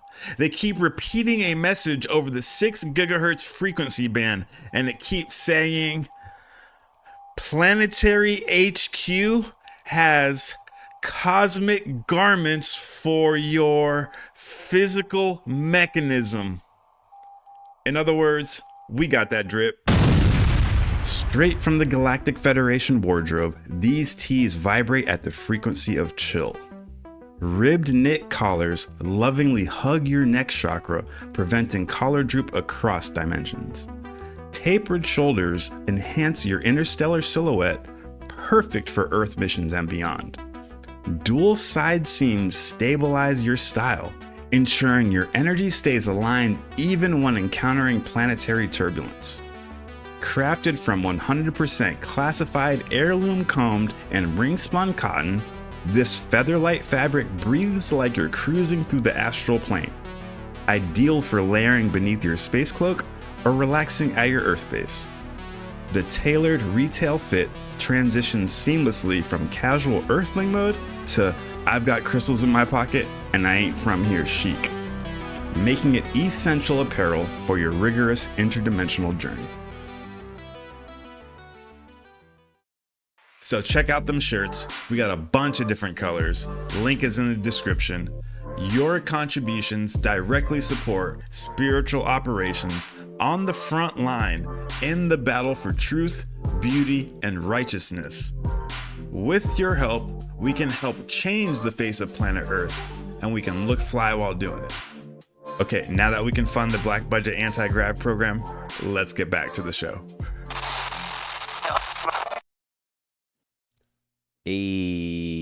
That's the most efficient t-shirt you could be wearing on a Sunday, on a Monday, on a Tuesday, on a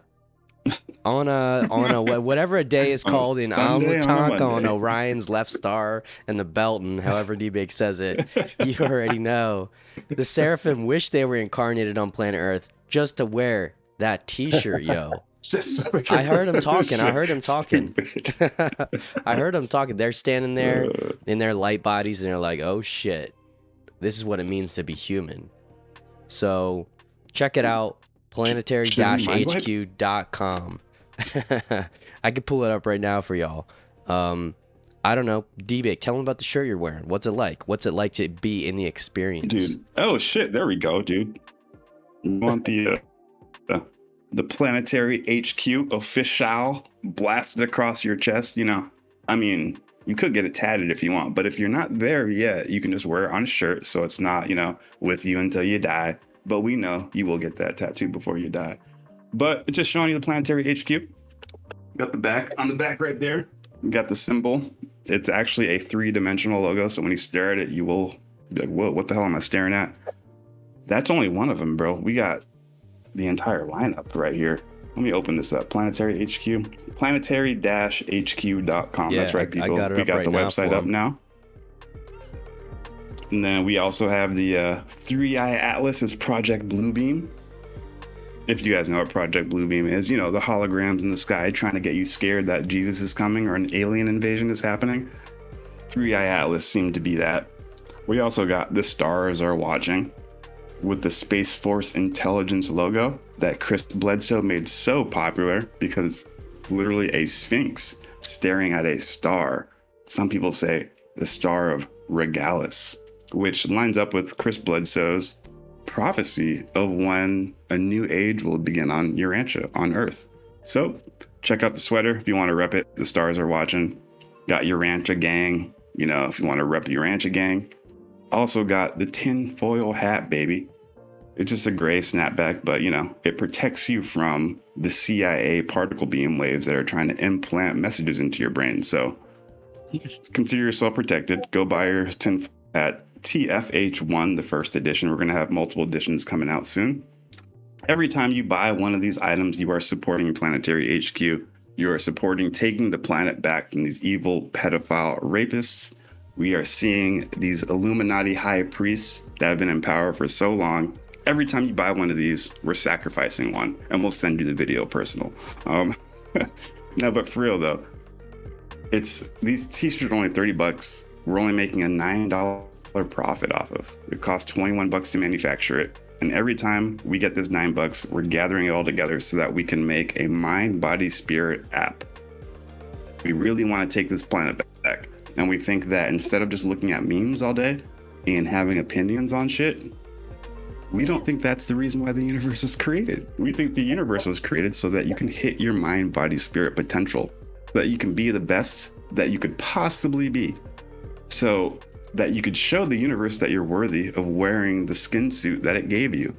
Every time you contribute by buying a shirt or a hat, that money is getting put into the mind, body, spirit program that we want to get out by the end of this year. Every single person has a phone in their pocket, and they're always on social media, upvoting for a nice booty, upvoting for a guy who has a lot of money, upvoting for people with diamonds and shit. The future of social media, like the Yargans are advancing, should be about how much you progress in your mind, your body, and your spirit. So this app will be you waking up, put you on that Da Vinci Renaissance Man program. What am I going to learn today? You're going to max out your stats, 99 geology, 99 cooking, 99 fishing, 99 whatever the hell you want to hit. When you do that, you'll get points on your profile. And then you get multipliers if you link up with people near you. So let's say you want to go on a long hike and record a video. Go online, go onto the Planetary HQ app, find somebody who wants to do that with you. If you guys do it together in a group of 4, you guys get multipliers. So the people who have the most upvotes are the people who are the most focused on their mind, body, spirit progress. That's going to be the future of social media, and we're going to be the bleeding edge of the spear. So buy yourself a shirt and you can help support the cause. Planetary HQ, baby. Again, don't forget to hit that like button, hit that subscribe button. Shout out to my brother Mason Long. He's going to be with us at Contact in the Desert, apparently drinking Voodoo Rangers. So appreciate everybody listening. Shout out to everybody watching right now, dude. Just thank you to everybody just keeping your mind open to all the stuff we're talking about. And yes, the future is society becoming one. Everybody becoming intertangled with everybody else. Communication is key.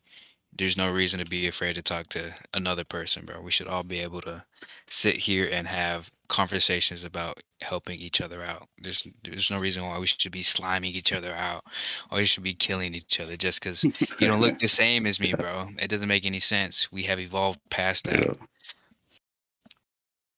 Keep it pushing, though. Let's keep it pushing. Yeah. All right, Magna. Back I think into the you're chat. up. If anybody else wants to take this question, he says, "What is your believably factor on Bledsoe?" I think he meant believable. I believe him, but I'm skeptical. I don't want to believe just because he said so. Ha ha ha. That's funny. Bledsoe said so. That's their podcast. What's funny is me and Chris Bledsoe Jr. are actually like best friends. We got the same birthday. Should I call him right now and ask him? No, I'm not going to bother him, but we text every fucking day. That's funny. Yeah, I'm 100%. I believe him. That's, like I said, he's one of my best friends. He'll be on the podcast soon. And I think we're going to play paintball with them when it's getting warmer. And now that it's warm, we're going to go play paintball. So Planetary HQ paintball session coming soon. And yeah, we believe him. We believe the Bledsoe story wholeheartedly. And we think that he is a key piece of this disclosure puzzle. So keep an eye on him. And I'll add in there that, some of the reasoning is like, well, why do we believe people? Especially when the story is like quite intense. There's a direct contact. There's continuing things going on. There's like orbs coming out during these group sessions. And I think, to me, it's not really a matter of just like, I believe, I don't believe. I think we need to get rid of our beliefs and start asking better questions. Start consolidating, looking at things that answer those bigger, better questions. And still, like, we don't, we need to, like, get in the mix, get into action. So we got to meet Chris Bledsoe Sr. and his family at Contact in the Desert last year. And, you know, you come in and you treat these people, these contactees, like normal people, and you got to give them the benefit of the doubt. And they will reveal their own character through your interaction with them. And what we found with the Bledsoes is that they are of deep integrity and character. And we can see that there is a spiritual vibrancy amidst their group, amidst the message that they're talking about. And we know that that is the truth of disclosure, of cosmic reintegration. That is the thread that can actually make something positive out of this disclosure movement instead of the negative fear mongering. And so we know that that is how the Celestials were supposed to transform this planet. We know that there were multiple missions that failed and kind of screwed things up a bit, but there is a sort of take-back mission in motion by apparently the creator of the universe himself. We talk about on this podcast. He's named as Michael of Nebadon and Urantia. And there's like all these cosmic missions like to try and reclaim Earth, right? But it's also up to us. It's given to us in our hands. Meaning, like, even in the Bledsoe case, notice that, like, the lady, like, puts a lot of responsibility on Chris to get the message out. And it's like, look, it's up to you. Like, your role here, if you so choose it, is to let people know there is a positivity behind this. But, like, you're the human boots on the ground. You got to do this. We can't do it because we can't abridge a free will of human beings. So we're in the mix. We're interacting with these different contactees. And at that level, it's much easier to believe in their sincerity. So that's just my 2 cents on the Bledsoe case. We're working closely with them. We believe in the mission as a whole, and we're going to take back the planet. We're glad they're Dude, you just got back from a private Monroe Institute session with them. I did, yeah. I got to hang out with Ryan Bledsoe doing a Monroe Institute training. And I went orb watching with a group of about like 200-ish other people at the Riverfest weekend that the Bledsoes do. And I got a lot of good footage. I need to get some edits out and put that out there because there's a lot of stuff in the sky in terms of these orbs and the lights. And I saw some truly anomalous things, and that's what other people see. And for some people, they even like meet beings in these orbs, and that's like rarer, and that's more of an individual basis. But like it's part of the recontact of humanity that is unfolding right now. Yeah, with the Bledsoes. Sorry, what were you going to say, Tim? Oh, I saw Mason ask if I went to Monroe. I didn't go to Monroe. I was in North Carolina for the Riverfest event, and Ryan Bledsoe was leading an in-person training. It was like the first day or two of the Monroe program, but it made me want to attend the actual institute itself. But you said you didn't go to Monroe? That's how you started off? Didn't you go to Monroe? He was clarifying if I went to the institute. I was not at the institute. It was like a session that Ryan was hosting locally in North Carolina.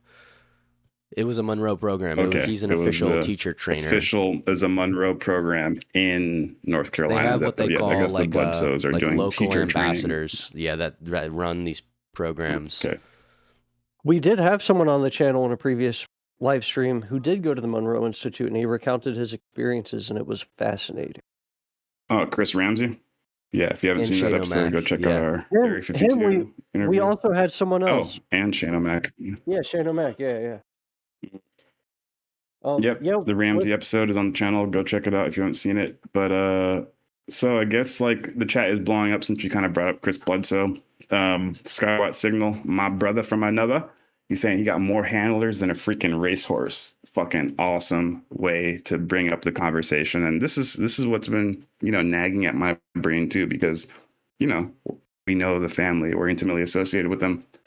And it's like, I know this is to understand the entire UFO subject, you need to know how to play 6, 7, 8D chess on a quantum level, flip the polarity, put it in fucking like ancient Hebrew, Sumerian, in a cryptographer, and then see it from an angle on a Tuesday, and then you have the right answer. You know, it's so complex, but once you get it, you're like, oh, it makes sense.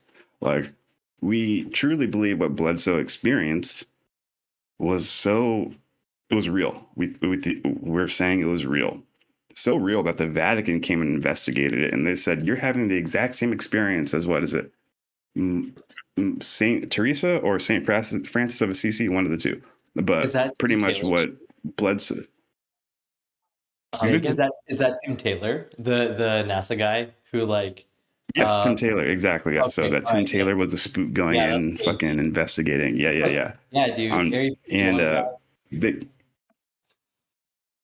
trippy, dog, and they concluded that Chris Bledsoe saw an egg come out in a glowing ball of fire, landed, a little being came out with red eyes, humanoid being, exact same verbatim experience as one of the saints that the Vatican recognizes. And the Vatican recognized Chris, and they certified this and said, holy shit, this really happened. But in order to be a saint, you need 3 miracles to happen to you. So he has certified 1 miracle. So if he has 2 more, he could become a canonized saint in the Catholic Church. But so that in itself is a huge deal. So we think, and even the Vatican and NASA JPL through Tim Taylor, they're all investigating this guy. So we think it's more like he had a real experience, and now all the 3-letter agencies are trying to A, get the information, and B, control the narrative. So we don't think that he is a total fake story. We think it's a true story. And now the government realizes it's a true story, and now they're fighting to control the narrative. So he's not like a plant with fake information. We think it's real information. Yeah, with the Bledsoes, I love how Bledsoe Sr. is a very humble, down-to-earth guy, and he's got his whole family involved, and his kids have been very honest and open about their experience growing up with all these spooks in their house and stuff. But it's essentially, I believe the phenomenon they're experiencing is real, but they've been very humble about trying to assign a label to it and describe exactly what it is, whether it's angels or aliens or plasma orbs or whatever it is. They leave that question up to all of you to figure out. They're just spreading the message of what their experience was. And then sure enough, that's going to attract a lot of attention. You got the feds with the X-Files coming in to investigate like they would with anything of that matter. Yeah, absolutely. My kind of 2 cents on how many government people are still kind of like follow kind of what Chris is doing is that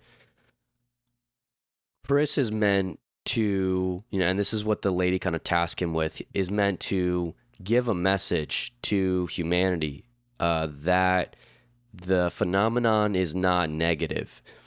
Now, the recipients of that message include the government. In fact, it is necessary because there is like an inner war, you could say, within the government, within the secret classified programs, of how they control the narrative if they have to say anything at all.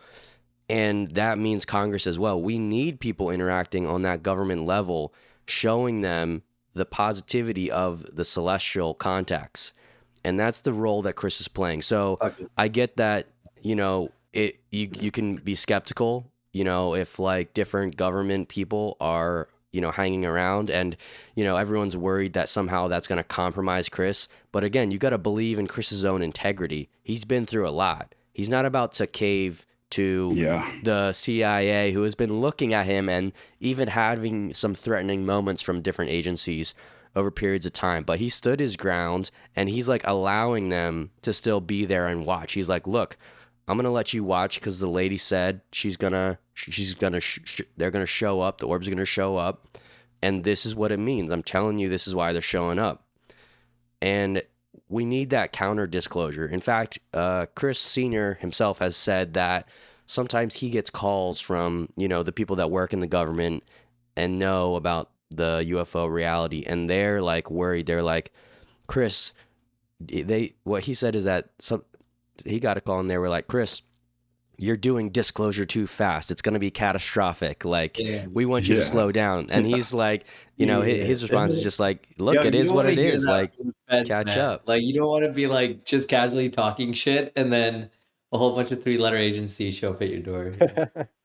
Yeah, he's Nah, forcing dude, them no to talk. thanks. I think he is also like part of that force, like helping things to come out. So, you know, Wow. Yeah, I fully agree with that. What do you guys think about his October prediction? It was supposed to be earlier this year, right? With like the Sphinx Easter. alignment. Yes. Yeah, Easter. Yeah, does that make sense to any of you guys? Because like, yeah, I'm not sure what to make sense of the October thing.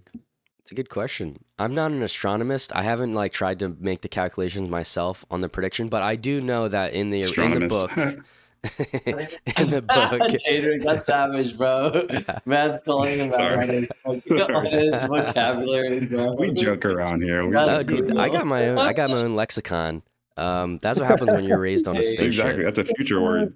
Yo, man's a rapper. Yeah. That's intellectual rapper. Is just making up new words here. That's hard. I love it. If the people know what I mean, they know. I don't need to explain it, or especially if like, you know, people think words. You know, people think words are real. Calling me out, and I'm words aren't real, bro. Words aren't real.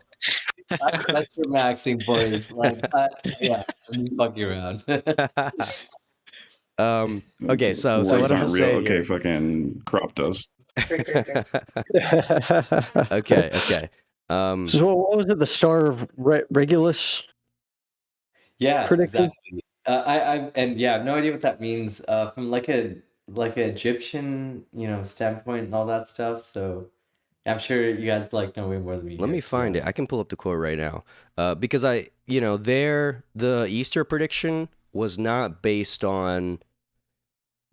So the lady didn't tell him Easter. It was other people who analyzed the quote that was like, hey, we think it's this time period based on what you said. So that's why I'm pulling up the original quote here. Said, yeah. And here's the thing, like, honestly, whenever somebody gives a date for anything in this field, I'm like skeptical. I don't think you should be. The thing is that like it's disappointing almost every time. It's almost never exact. Also, the other question is this an overt event at a point in time that everyone would recognize, or is this a transition into the new age? For example, when it says a new knowledge will be like known to mankind, is that something in a day that the whole world's going to get blasted across the news, or is that like a consciousness circuit that is being tapped into? So I don't know. For the first time. Oh, here's the quote. I don't really know too much either. I do. Yeah, you have the quote. You want to read it? Yep. When the red star of Regulus aligns just before dawn in the gaze of the Sphinx, a new knowledge shall come into the world. I was not sure what it meant. I have come to understand that around Easter 2026, there would be an end of an old way and a beginning of a new. Now, that's the quote, but get it. There is a new knowledge already incoming. The president just said he supports UFO disclosure. Mm-hmm. Like, is that not a new knowledge? Disclosure is unfolding. That is the new knowledge. It is unfolding, and we think it's definitely going to happen. That's the new knowledge. It's happening. It was right around that time frame. You're right. Mm-hmm. And crazy. Okay, so in 1973, J.J. Hurtak wrote The Keys of Enoch. We interviewed him. And in his paper, he talks about also like Chris Bledsoe, they kind of made like a connection with there's a Bible quote in the staff of like the star being red, Regulus, like a red, like a ruby or something like that. And then in the Keys of Enoch, he talks about like the red staff piercing the feet of the lion sphinx to open up a new knowledge, which exactly lines up with what Chris Bledsoe is saying. And we are not archaeoastronomers or anything like that, so we don't know exactly like alignments, but I think third-party people heard what was just read by Taylor, and they started like, how you can rewind the stars and try to figure out exactly what star was where at what time. They figured out that Regulus would be in a red phase during October or March of this year or something like that. And that would line up with the Sphinx's paw. That's my. I'm grasping right now. We did a 4-hour long live stream a couple months back that we kind of more focused in on the actual paragraphs, but for the most part, that was the gist of it. All we can say is that Planetary HQ, there's about 75%, 80% chance that we will be there with them, because they're gonna go. The Y files is gonna go, and us and the Y files are, you know. So we're probably all going to go and make a little video content. So if you're listening to this and you want to be there, I'm not trying to say we're going to be there, but it's a high probability that we will be there with the Bledsoes during the Regalis alignment right there, live streaming it. So stay tuned, boys. And if there's any fucking aliens that appear, we're going to be there to record it. Promise you that. And of course, make of it what you will, but there was the synthetic aperture radar scans under the pyramid. I don't know if that was legit or a hoax, but it's very interesting, and that could point to some hidden chambers being discovered. It's a bit of both. I fucking love that you brought that up, Mag, because like synthetic aperture radar is like really good. It's not ground penetration radar. Like it's not as like deeply penetrating like a drone based or like a handheld motherfucking device. You know, like you can have like a light or like deep on a Friday night. Damn. Hey, yeah, exactly. We just can't dance too much. Then you're gonna fuck up the reading, or like if you're drunk, even the tremors will affect the accuracy. You know, likewise with tremors, wasn't it supposedly picking up vibrations using the surface radar scans? And they were able to use those vibrations to like extrapolate, like seismic analysis. Yeah, seismic analysis deeper down. I don't know how realistic that is. That's actually very realistic. I think another test would be really cool is like inductive testing. So just like shooting a fat fucking current, like direct current into the earth, and then like measuring the telluric current and response from like whatever minerals or whatever structures, ancient archaeological structures might be underneath. Yeah, we can map that. So yeah, but like the electrologist on it. Hey, hell yeah, dude. The point I just want to make on the SAR part, I think the scans are real and dope, but they're being extrapolated too heavy. Like you can only tell, like, no offense. Thank you. I wanted to know thank you for give it to me deep. I want to know how you feel about this. Hey, you're the tech guy, so what?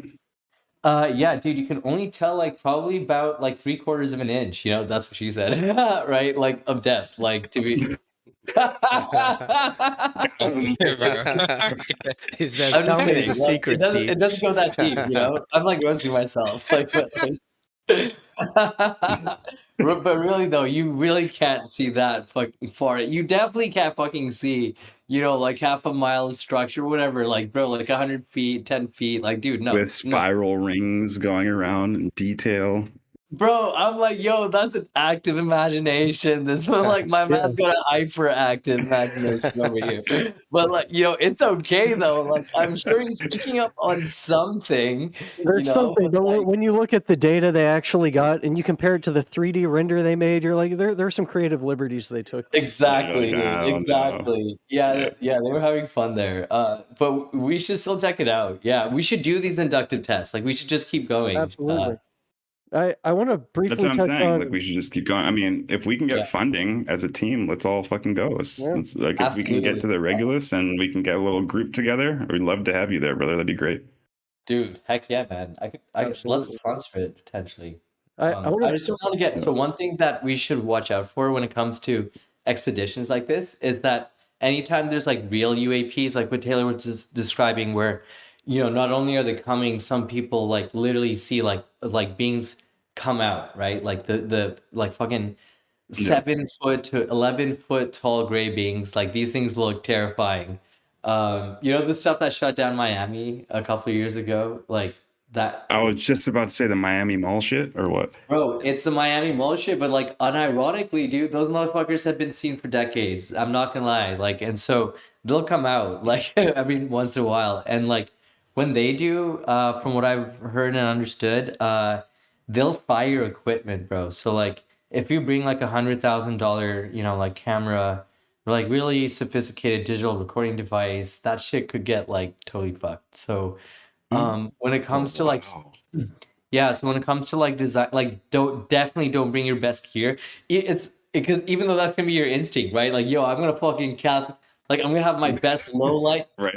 low light camera and bring it, and then they'll just like destroy it. You'll be sad, bro. You'll be like, yo, Right. and you'll I'm be gonna like a have to. dumbass, dude. You'll be telling people, yeah, I saw aliens in the desert and they fried my camera. Like, you'll sound like a fucking dumbass, right? Like, so it's a massive troll, bro. So.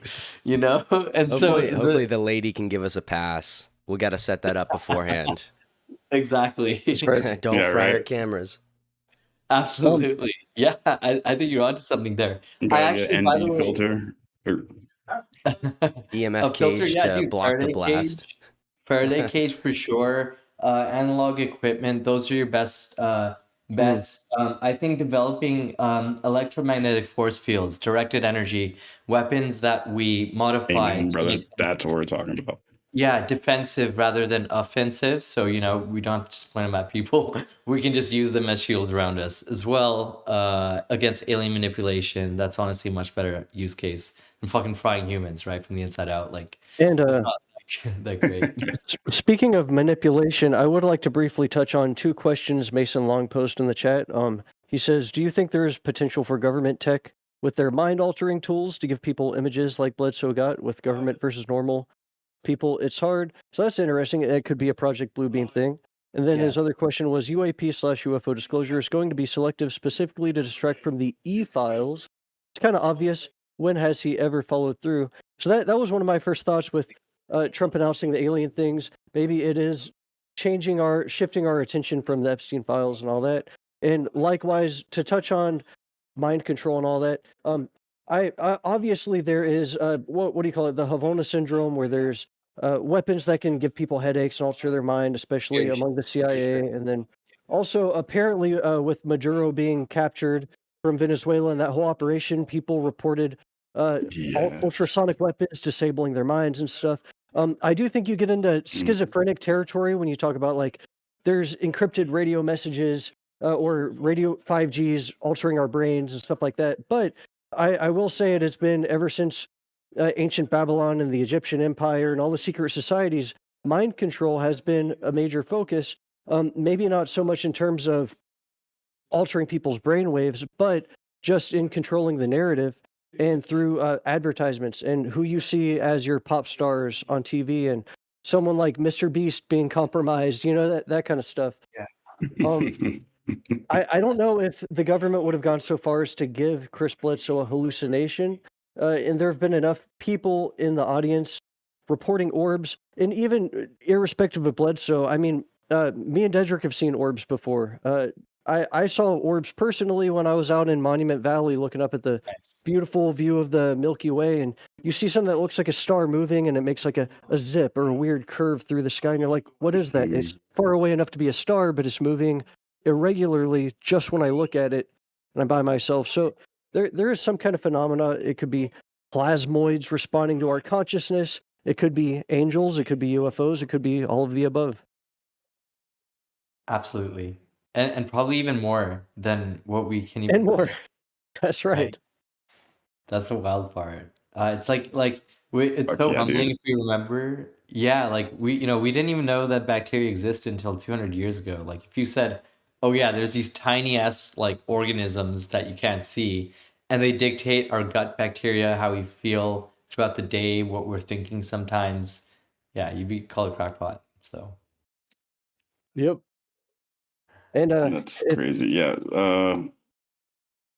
No, I'm just shout out to Nebby. Fucking shout got me out to laughing over Nebby. here, dude. Instead of Havanas, but nobody talks to Havana syndrome.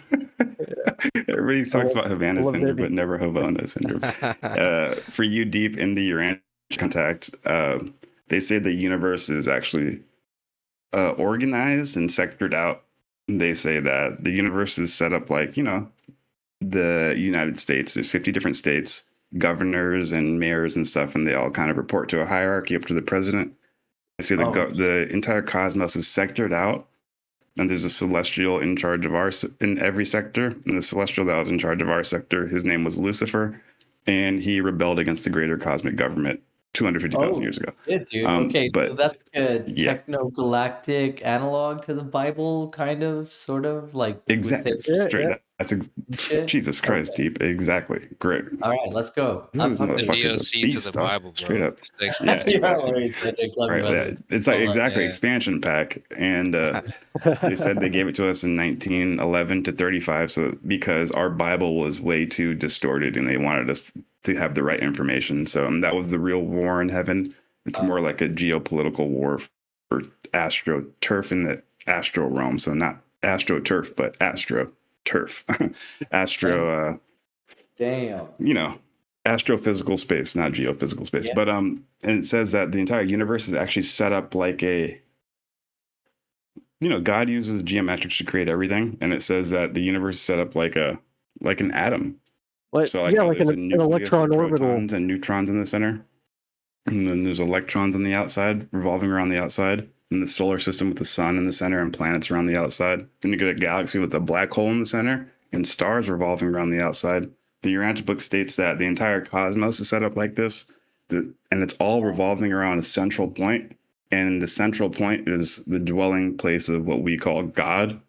God himself has never revealed his name, so it's up to us to name him, but it's the creator of all things, and all ET beings worship this source in the center.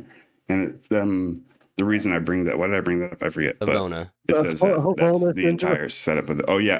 Nebby made a joke, Havona syndrome, because we were talking about Havana syndrome, and the Urantia book states that in the very center, that nuclear aisle, the nucleus is called paradise, and then the first section around it in a circle is Havona. So paradise, then Havana, and then it says the material universe, and it says Earth is on the very outskirts. We're like the farthest removed from paradise. So. Yeah, it's a pretty clever cosmology they set up in the Urantia book, because it follows that pattern. The way they describe it, which is kind of brilliant in my mind, is you have a nuclear universe and cytoplasmic universes, and in that time period, the early 1900s, the Milky Way galaxy was regarded as an island universe, and so the Urantia book describes our local universe, and that's organized in larger constellations. Around like 2015, some Hawaiian astronomers discovered the Leniakea supercluster, which seems to correlate with a super universe like sector described in the Urantia book. But the entire grand universe, master universe, Havona would be the central universe, and then at least in this realm, this level of reality, and then paradise would be kind of above this reality. The nuclear universe, which is the pattern universe, which is beyond time and space to us, we would perceive it as some kind of mind fractal, and God being infinite intelligence would reside in there. That the pattern universe replicates out in the cytoplasmic universes, just like our DNA is encoded in our nucleus of our cells and goes out into the cytoplasm to make proteins and all that.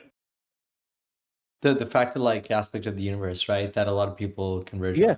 on. That's another example of instrumental convergence, where you have like multiple people coming into the same concept. Exactly. Yeah. Fuck. Also, by the way, Amen, gentlemen, dog. my man, real quick, Deadrick, you remind me, because like we kind of like got into the spirituality aspect. I do have a prayer that I prepared. It's a Christian prayer that I'd love to say maybe at the end of this. And it's for for sure. We're wrapping up in 10 minutes, so yeah. Okay, all right, awesome. It's heck yeah. It's for all the people who are experiencing job loss, who are going to be experiencing job loss in the next several years as AI automation, hyperinflation, geopolitical pressures. It's a fact. Continue to couple. So, I just want to put something out there, for God to know that we're looking for protection. So. Show. Oh my God, Deep! You just Thank you. Put an image in my mind, bro. like holy shit, we are at the forefront of this new age, to the point where you're like a prayer for the future of humanity, because AI is taking over the jobs. This is a reality, and we need to reorganize. Like I feel like I'm in a fucking movie right now, dude. Well, we're in this is techno-spirituality. Yeah. Yeah, sure. exactly. Like I got a question for My you. brother. Hey, Chris. Yeah. but I am. Yeah, like, do you think we can get well, of course, like, I do believe that we can get to a point in society where science and, like, spirituality is almost You may die. I do not want you to supposed Magma, to your be mic together. is. We're hearing Yeah. something from you. Like, how far do you think we could take that? Like, with what you know, with with the things you study, like, how far do you think that could truly be a real thing? I think we can take it to the extreme, which is like Amen, unification, brother. absolute unification, where even the machines will be spiritual, like deeply Yes. spiritually tuned with the universe. It's gonna be sick. I love that, bro. Cool. My man. Fuck yeah. And we're going to be like Jedi. You know, the Jedi use the Force. They have technological lightsabers, but they also have droids and they're spiritual peacemakers. You know, they're we'll be, like, diplomats helping different sectors. Absolutely, psychically, telepathically, mentally tapped in with our machines and our, collaborators, essentially, like intelligent species. It's going to be a inter-intelligence governance that we're going to exist in, not this like singular governance where, you have corruption that dominates. It's going to be very sick. You can have like corruptible governance systems that are not possible. Oh my God, you're speaking my language now. Fuck yes. Hell yeah, brother. Dude, this is like the whole point of what we do. So yeah, it's the whole point of all this. So I'm saying, and right here you're saying it, where through us we can lead it. We can lead the way, lead the charge, baby. We can make it happen. Beautifully said. Yeah, with us wrapping up this episode, I think now is a great time for words of power, and you brought it. The era we're stepping into with AI automation, I think we will see the safe. You're cutting out, Magma. I don't Your know. mic's cutting out. Yeah. I turned up my words of power now. Who said that? Maybe. Let it There rip. we go. I turned up my noise clipping. I was just riffing off of Deep because those were some words of power. Thank you, brother. I believe our only safety net to fall back on is our integrity and maturity as individuals. And this era we're stepping into, as much as it will make things unsustainable for us to work as employees and wagelings, it will also make things incredibly, exponentially more possible for us to be independent. And what I foresee, really the only solution is a return to local manufacturing, local governance, and self-sustaining communities. And we can use AI and automation to dramatically increase urban farming, for example, aquaponic gardens, or just local manufacturing and distribution and that kind of thing. So I love that vision. We'll be here on the forefront. I love that, man. That's amazing. And also, by the way, Mag, a big bonus to hydroponics. We can apply that to Mars too. So yeah, huge benefit to that. And in like less than 20 years, that's gonna be really relevant. I can't wait for us to be recording podcasts on Mars. It's gonna be lit. Yes, sir. Right. It's amazing. So should I call this prayer, I guess, if you guys want? Or yeah. All right, awesome. Okay, so this is called this is for wisdom, awesome, provision, and safe passage. Dear Heavenly Father, you are the author of wisdom, the giver of breath, the one who numbers our days and holds all generations in your care. As we stand at the edge of great change, as intelligence grows beyond what we have known before, guide us with your light. Protect those who are losing work, those who feel uncertainty pressing against their homes and families. Be their provider, their peace, their unexpected door. Grant us humility as we build powerful systems. Let us not seek dominion without love, nor knowledge without conscience. If we are to transition into new forms of intelligence and new ways of living, let it be under your mercy. Let no soul be forgotten in the name of progress. Lead us beside still waters, even as the machinery of the world accelerates. May our work serve life. May our power remain gentle. May our future remain human in love. In Christ's name, amen. Amen. Man to that. Amen. Pumped up Again. over here, about Heck to yeah, run dude. a That was fucking beautiful. marathon deep. God Let's damn. do this. That was Hell beautiful. yeah, man. The office of the Christ Let not sent an one emissary soul be lost to in the Earth. name of progress, dude. Hell yeah, brother. And help us maintain our humanity so Ooh, we that don't was become the fire. Borg. Absolutely. We got Hell yeah. this. God put us on Earth for a Dude, we reason. do got this. So Amen, dude. If you're hearing this, you are the resistance. Those Yes. images that Deep just put in our Beautiful. Heck minds, that's Go fucking you. fuel right there, bro. I'm sprinting with that, man. It seems like you know exactly, you see it, man. You're painting the contrasting images of technology but spirituality. And I'm you're trying my fusing best. them together and saying that we shall not,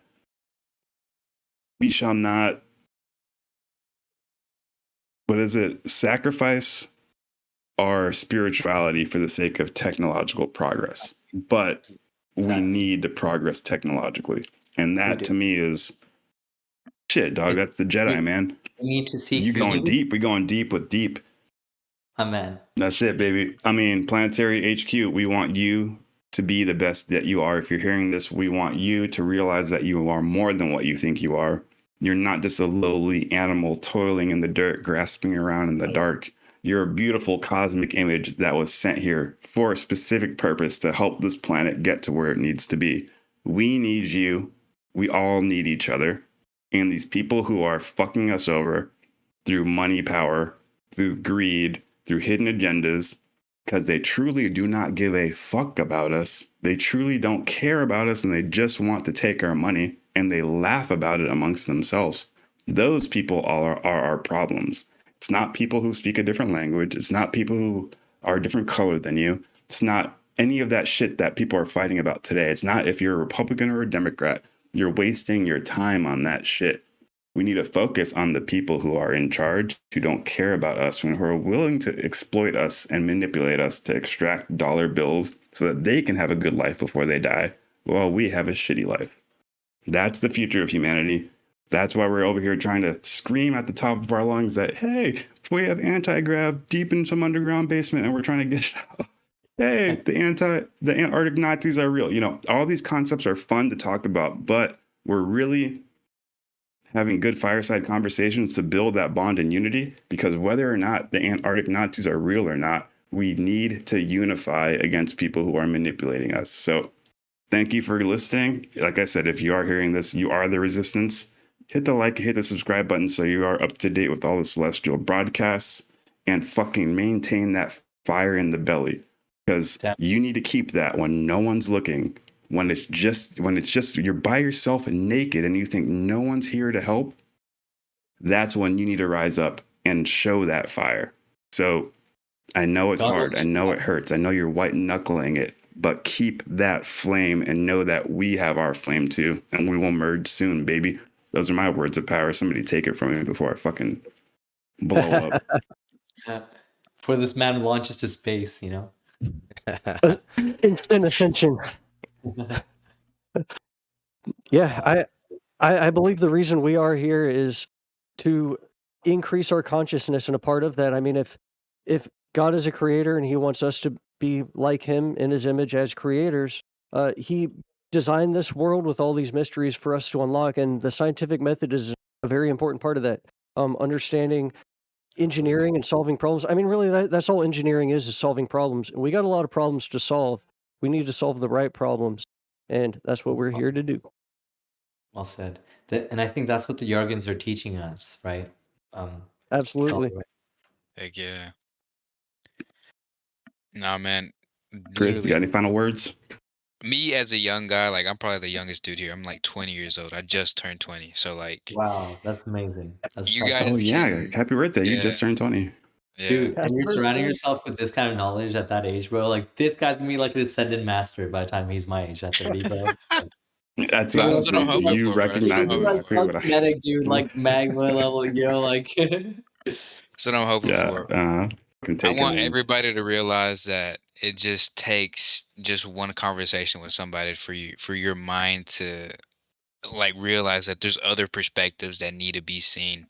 Just because somebody says one thing, that's not the end all be all. Even if they're the smartest guy on earth, uh, our existence is, we're here for a reason. It should be magical. It should be fantastical, but it's real.